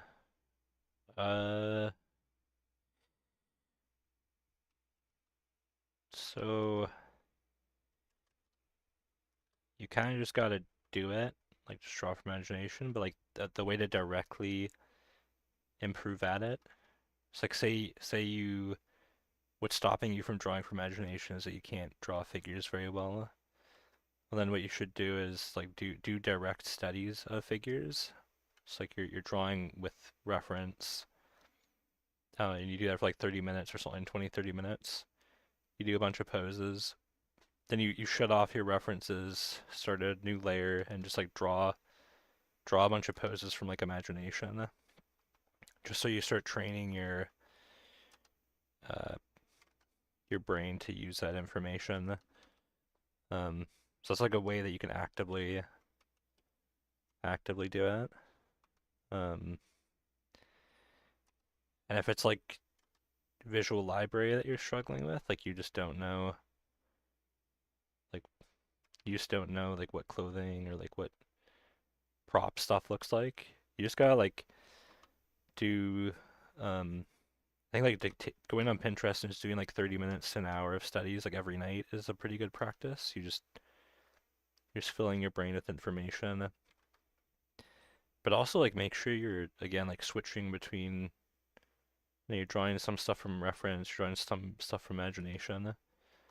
Because I think the pitfall a lot of people have is like they'll do one or the other. Like I've heard as far as people going like where they'll have one sketchbook just for studies, just for reference, and then one just for imagination drawings. I kind of think that's bad because you wanna bridge those two worlds. You don't wanna be mentally separating them, in my opinion, because it's all just drawing.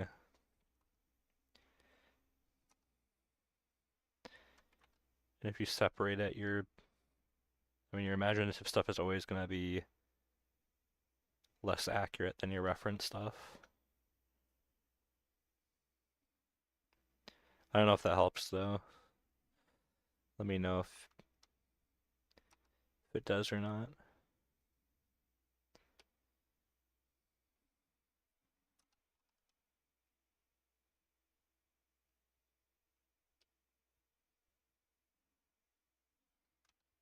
Cool.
That looks very weird.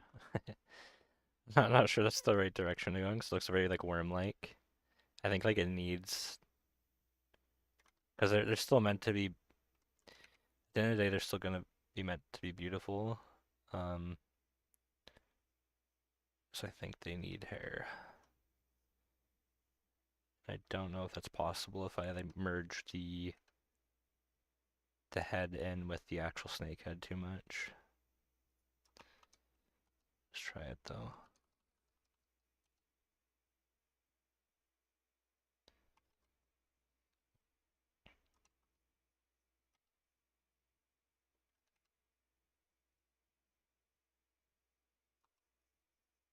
I mean, maybe it could work. Actually, it's kind of cool because it obscures that mouth being super wide. Okay, I'm gonna duplicate that because it's kind of neat. It's like if this were a thing that we're moving around, and I don't know, it could open its mouth like it's like super wide. It's freaky. Windows. When you see a static, you don't really notice that jaw. It's like, I mean, you could even see the face on its own. Maybe it's like peeking around a corner or something, and you're just like, oh, it's just a woman that looks like a little weird. But then, like, it starts kind of darting towards you, or like jutting its head at you, and like when that hair blows back, you see that big mouth opening up. That'd be kind of cool.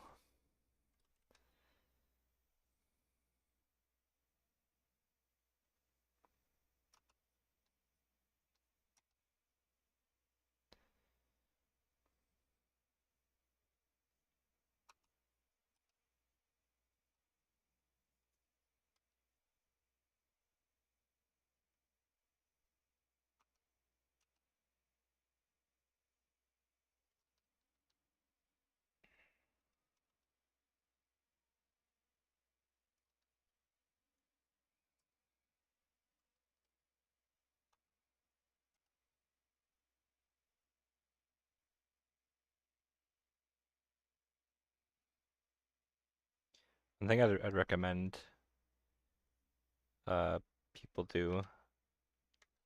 I only started doing this like last year after I got some feedback, but like constantly be like sketching little like side doodles of like what you're thinking.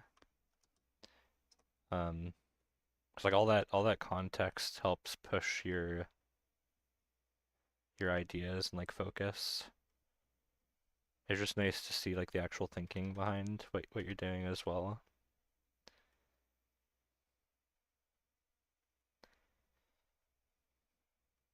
Anything you could add, not just to like make your concepts not just be a pretty picture, it can also inform as to like what how the thing exists, like what it's meant to do and everything. I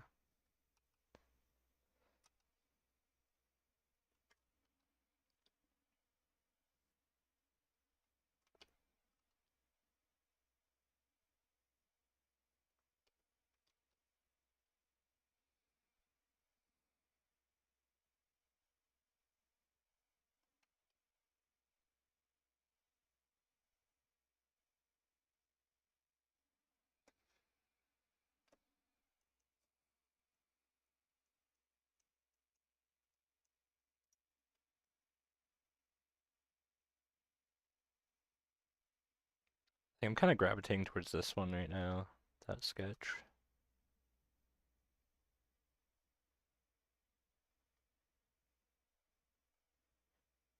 But maybe this pose.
Almost feel like they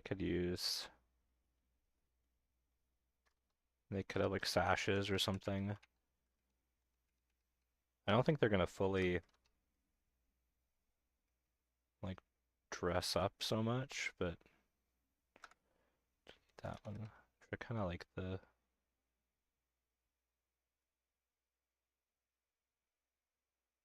I don't know, kind of just like that base connection there.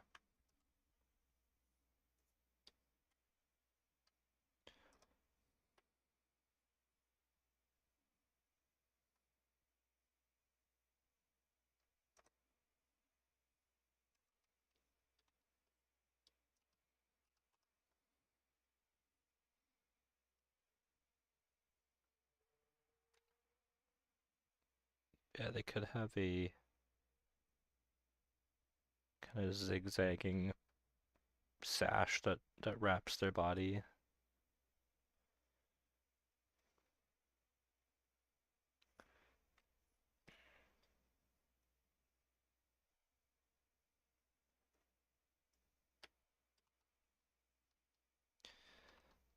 So I imagine they move very, very fast.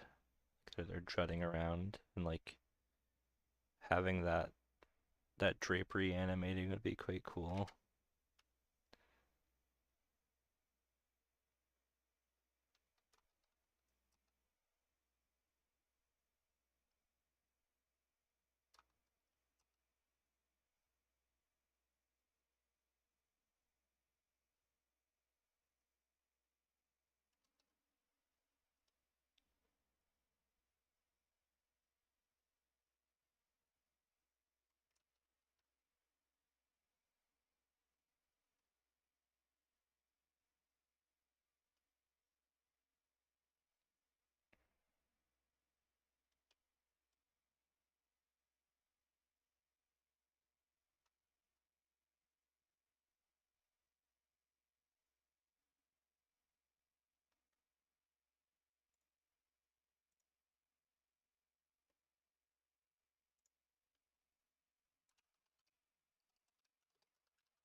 Mm.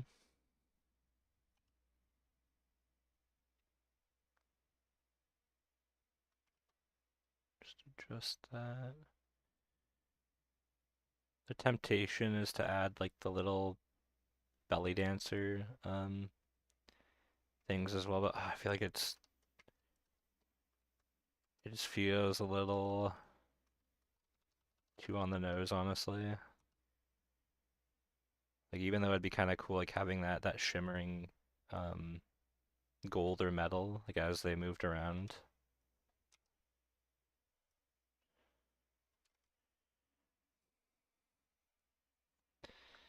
Is this real? What you mean?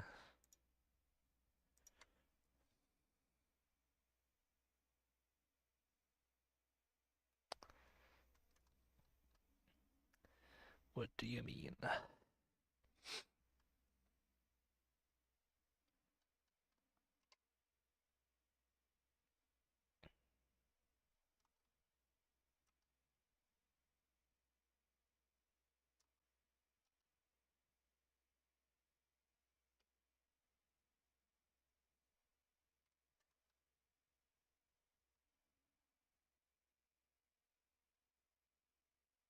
Oh, yeah, just super still in the corner.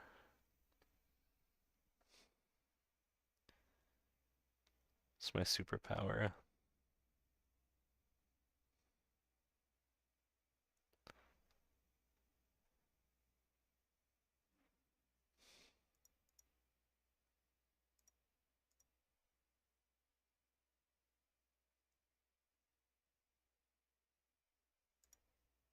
Oh, thanks. Yeah, I'm just sketching loosely some ideas. Like I did some thumbnails earlier. I don't usually do thumbnails, but trying it out just like very loosely. It's for a world building project. I'm thinking these snake people kind of hunt these guys, this other kind of culture in this desert society we're designing.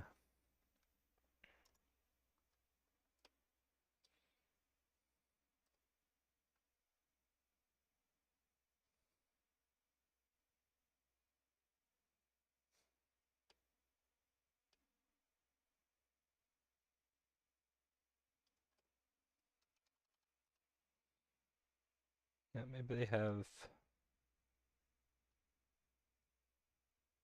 like a cloth bag,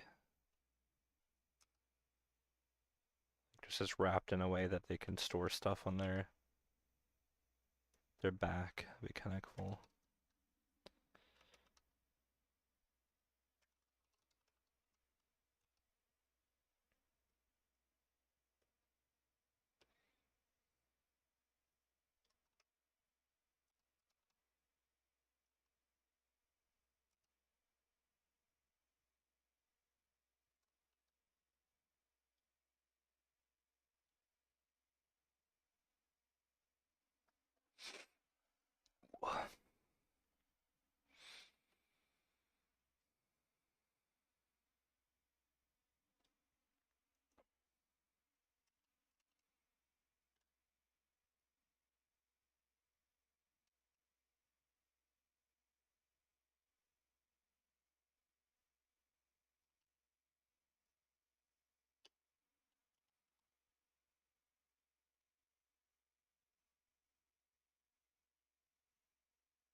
Hmm.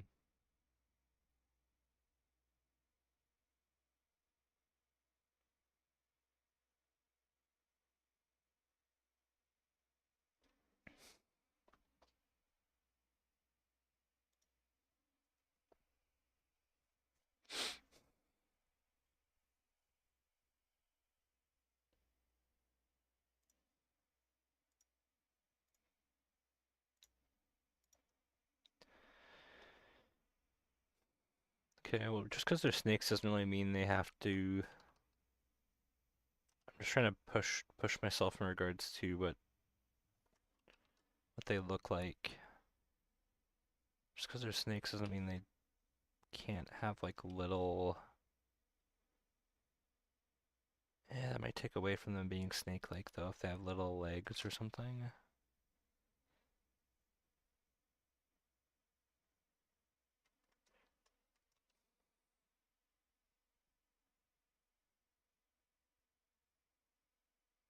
Hmm.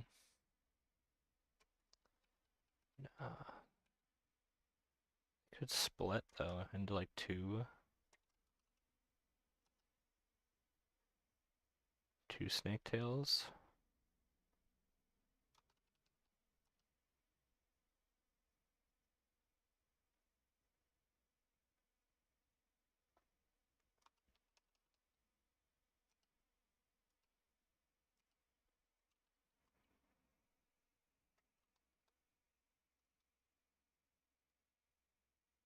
It's kind of cool.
Could have bow and arrows.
Kind of interesting if their arrows have venom on them. If like they, I don't know, maybe they lick them,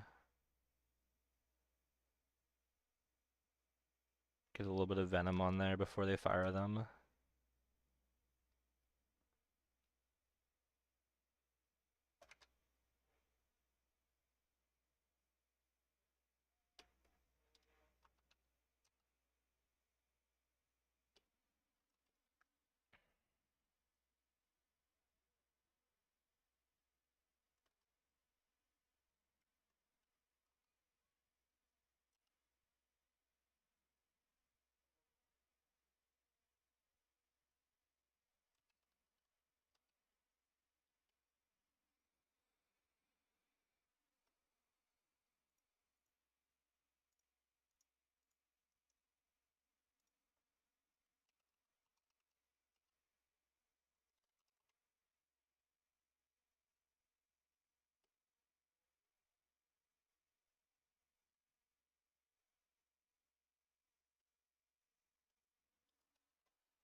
Let's see.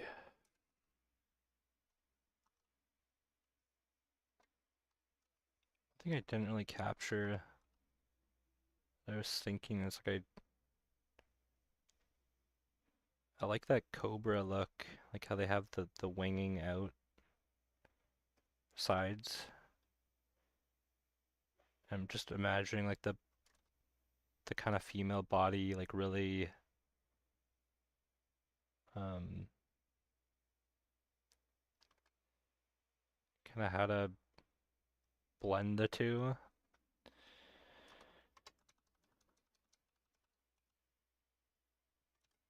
Let's see.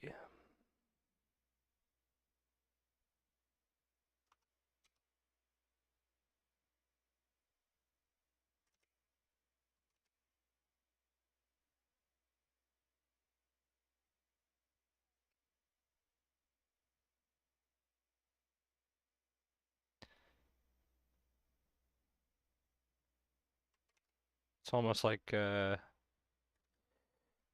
Solo when he's like encased in that slab.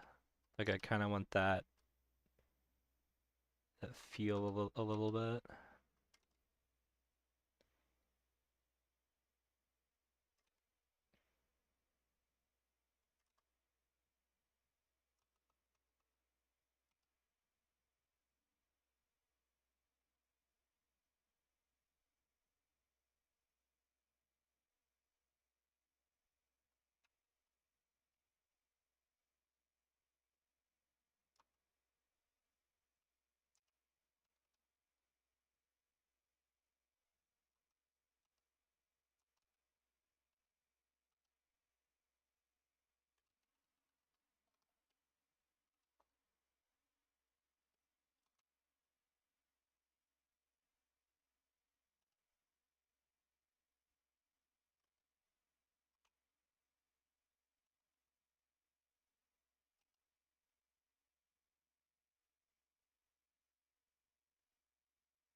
Yeah, tackle it again later. Give this one a break for now. Let's see. What else was I thinking of doing? I'll stay on for 20 more minutes and then just noodle on this guy a bit because I wanted to get this concept wrapped up.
Need to grab my other ref word.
getting a little bit muddy in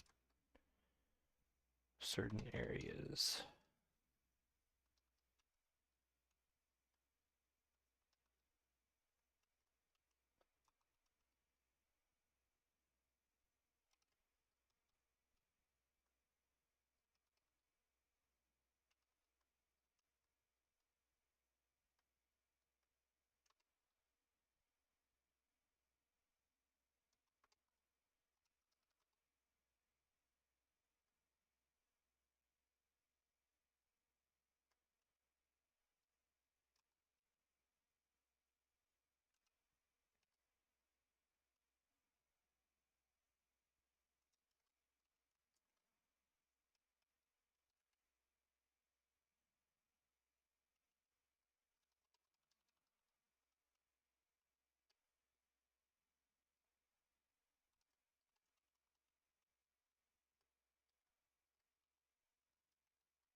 I also want to look at medieval locks, because I think there's something more interesting we can do with these locks.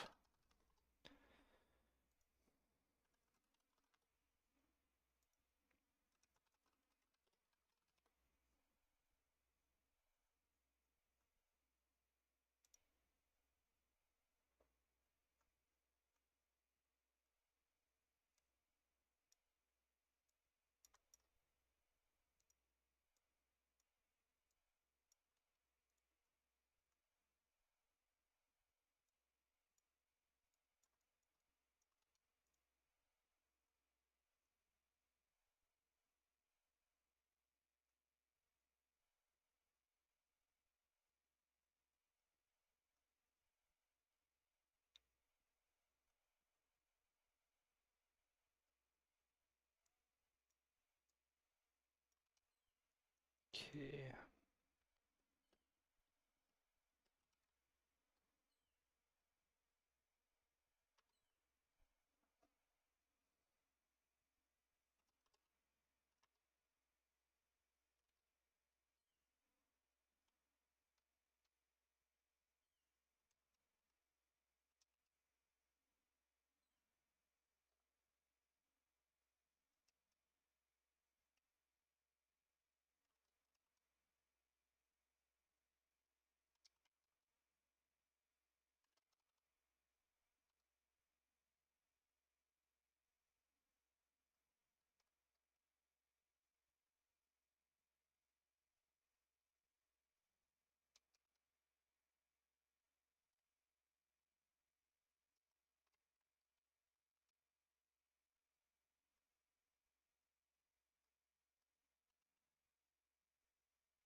When I'm painting stuff like this in initially, so I'll do the sketch, right? And it gets, get value information in there, but it does get kind of messy. It's like when I'm going into refinement, I actually kind of take away information, but like flattening things out, like you see here, and then I'll repaint um the lighting, but just more accurately this time with more precision.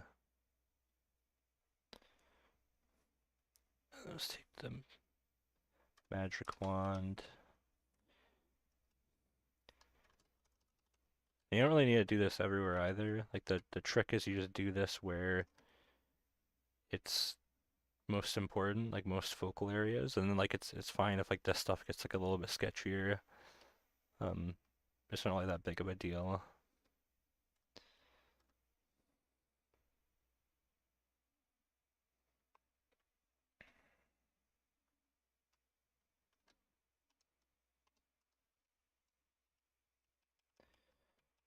You're just that edge is catching a little bit of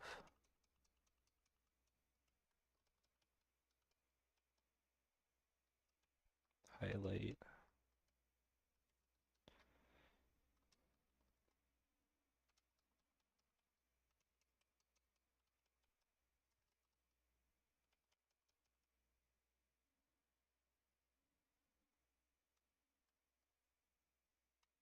Maybe get like a little bit like rust and stuff in there too.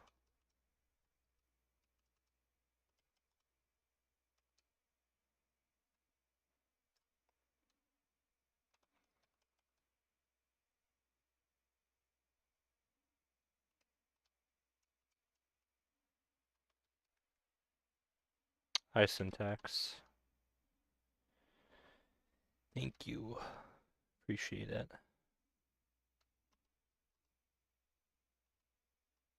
How you doing?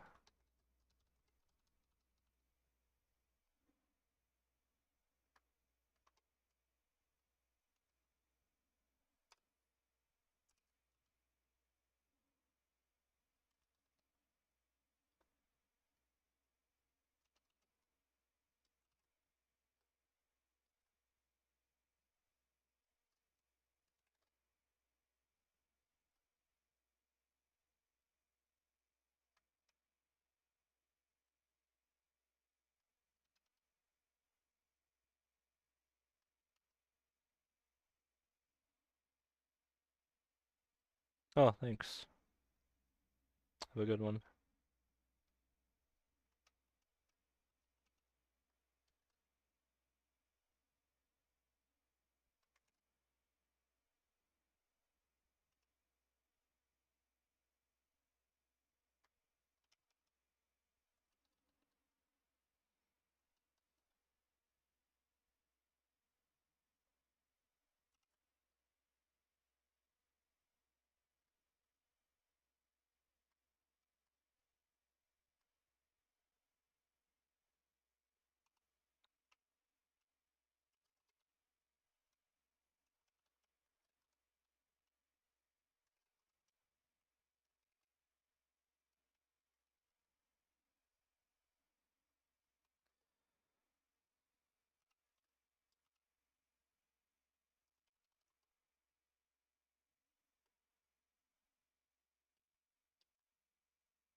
Oh, thanks, Roundbrush.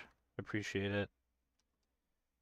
Yeah, I've been interested in like educational content for a while, but like I yeah, I just haven't done it much yet. So I'm glad that it's gained like I've had a few people say they really liked it, so I'm really glad about that. I got a few more I've written up that I'm gonna try to get done soon, hopefully. If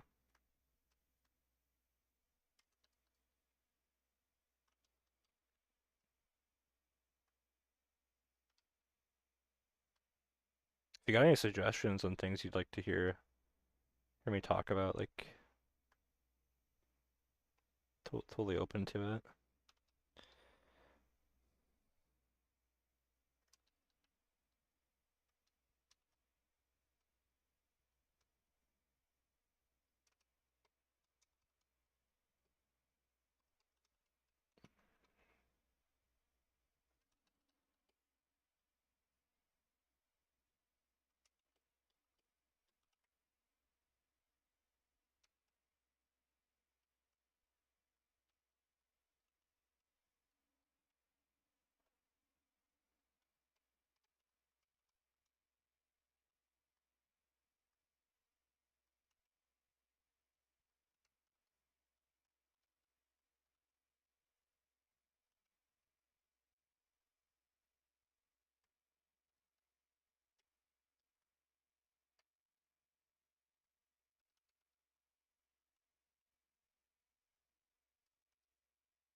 I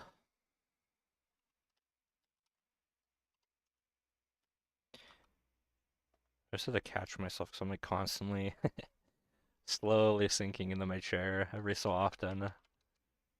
I'm almost laying down. I probably should sit up.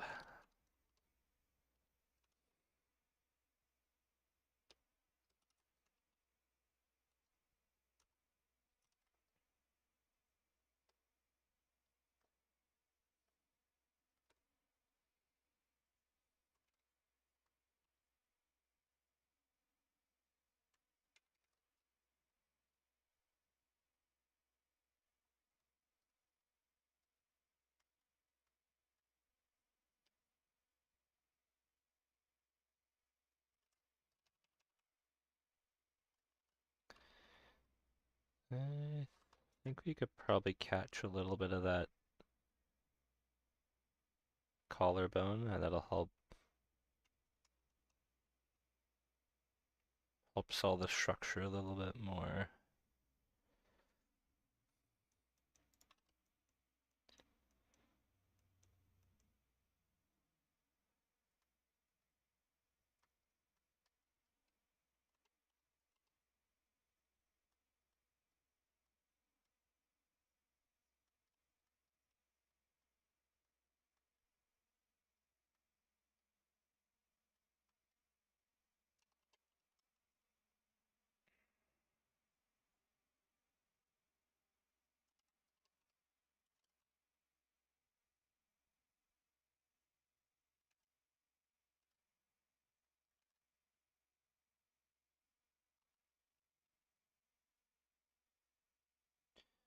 The shoulders can be sunken in more too.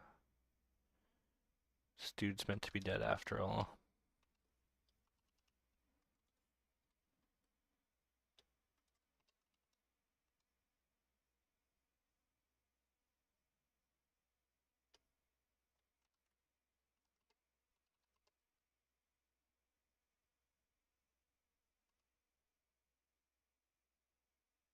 I think making that clearly below.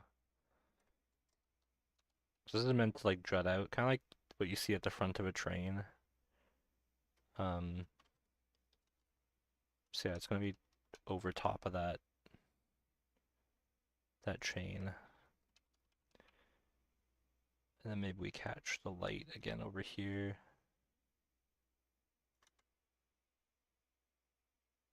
That.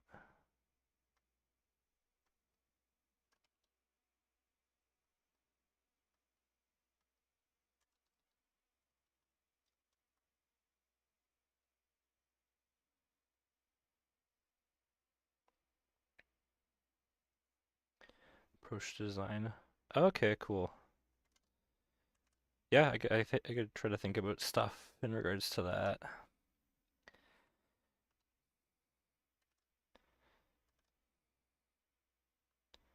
I have some stuff written out, like in uh,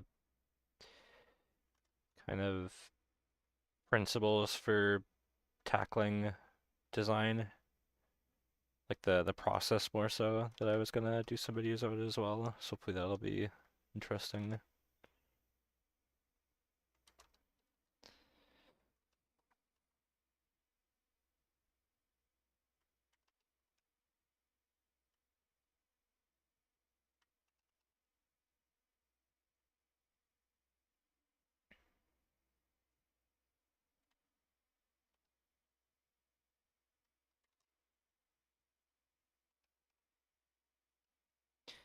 Yeah, I can see that. Like how do you paint metal? How do you like this very specific process stuff? It seems like that's always been popular. Like I remember starting in like YouTube way back, like 2012, and like um they're just like super specific tutorials like how do you paint gold metal, man? And then it's literally just a speed paint to that.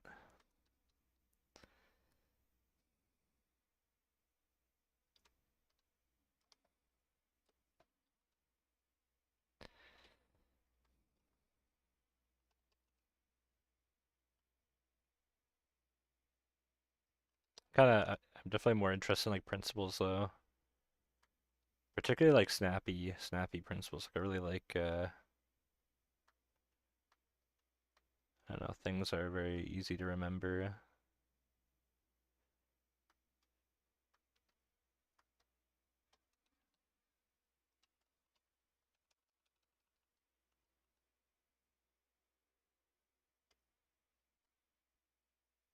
Avoid halves, that kind of thing.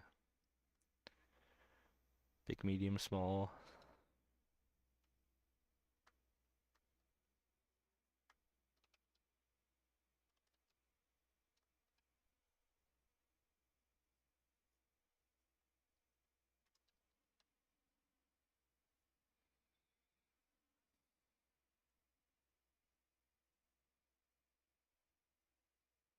Oh yeah, for sure.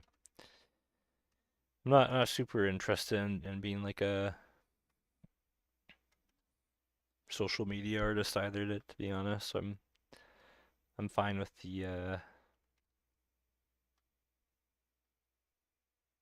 the other stuff.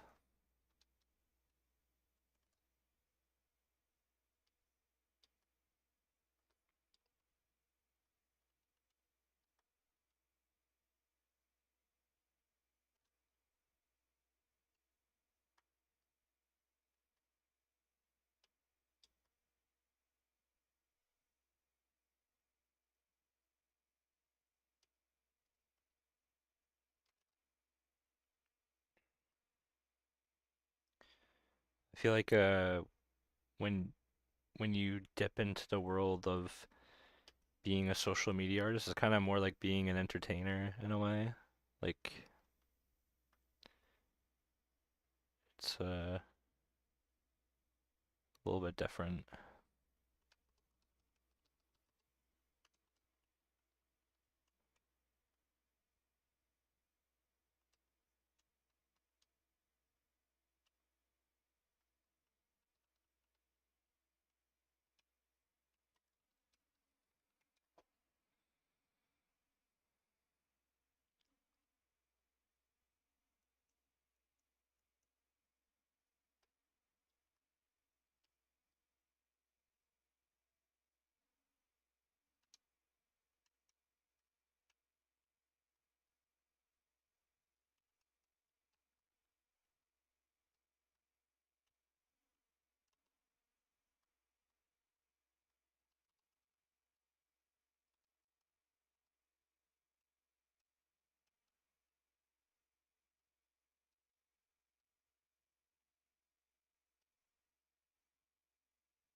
Flatten that out. Doesn't really matter. And I'll just pull it back out again with a bit of shadow here and there.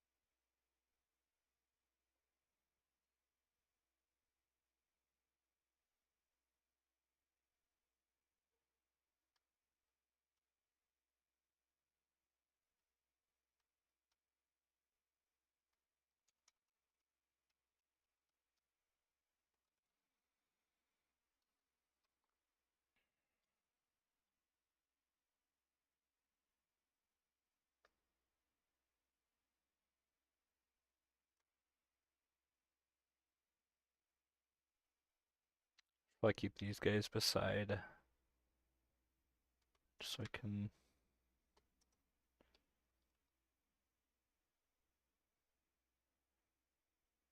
match them.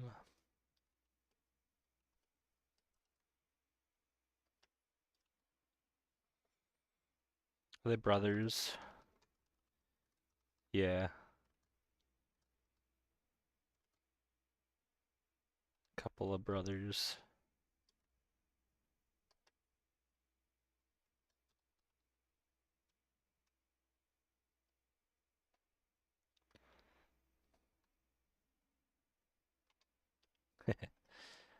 The one on the left is like a man and a female. Could be a couple of lovebirds that were thrown in the swamp.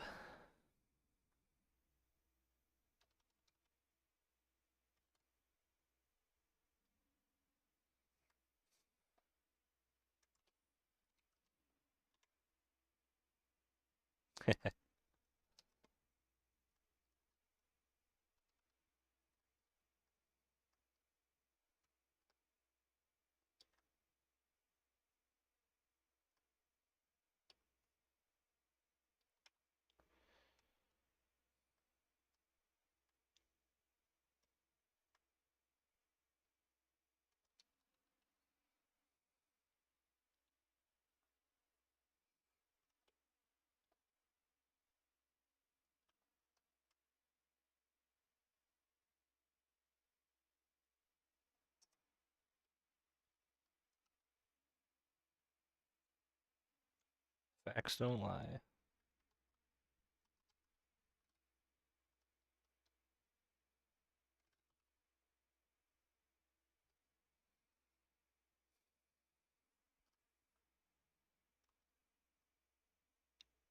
I'm just gonna take this and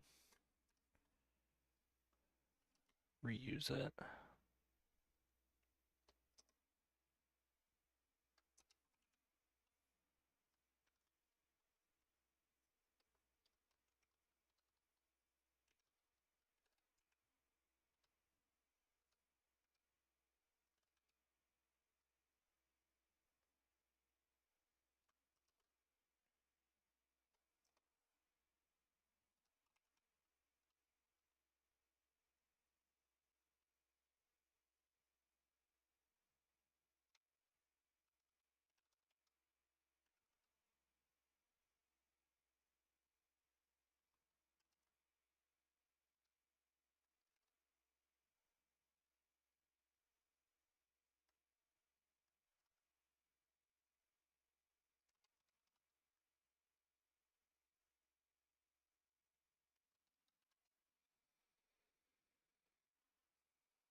Alright, I'm gonna call it a minute here. I'm getting pretty winded.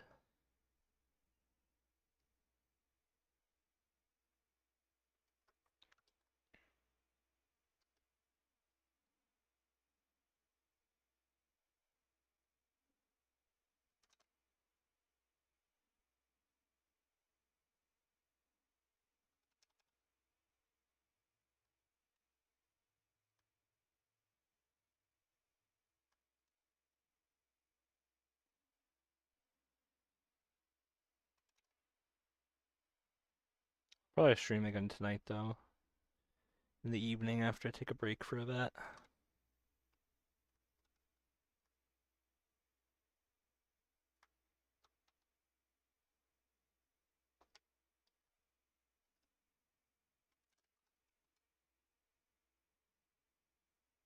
Alright, I'm gonna hop off. See you guys. Thanks for hanging out. Bye bye.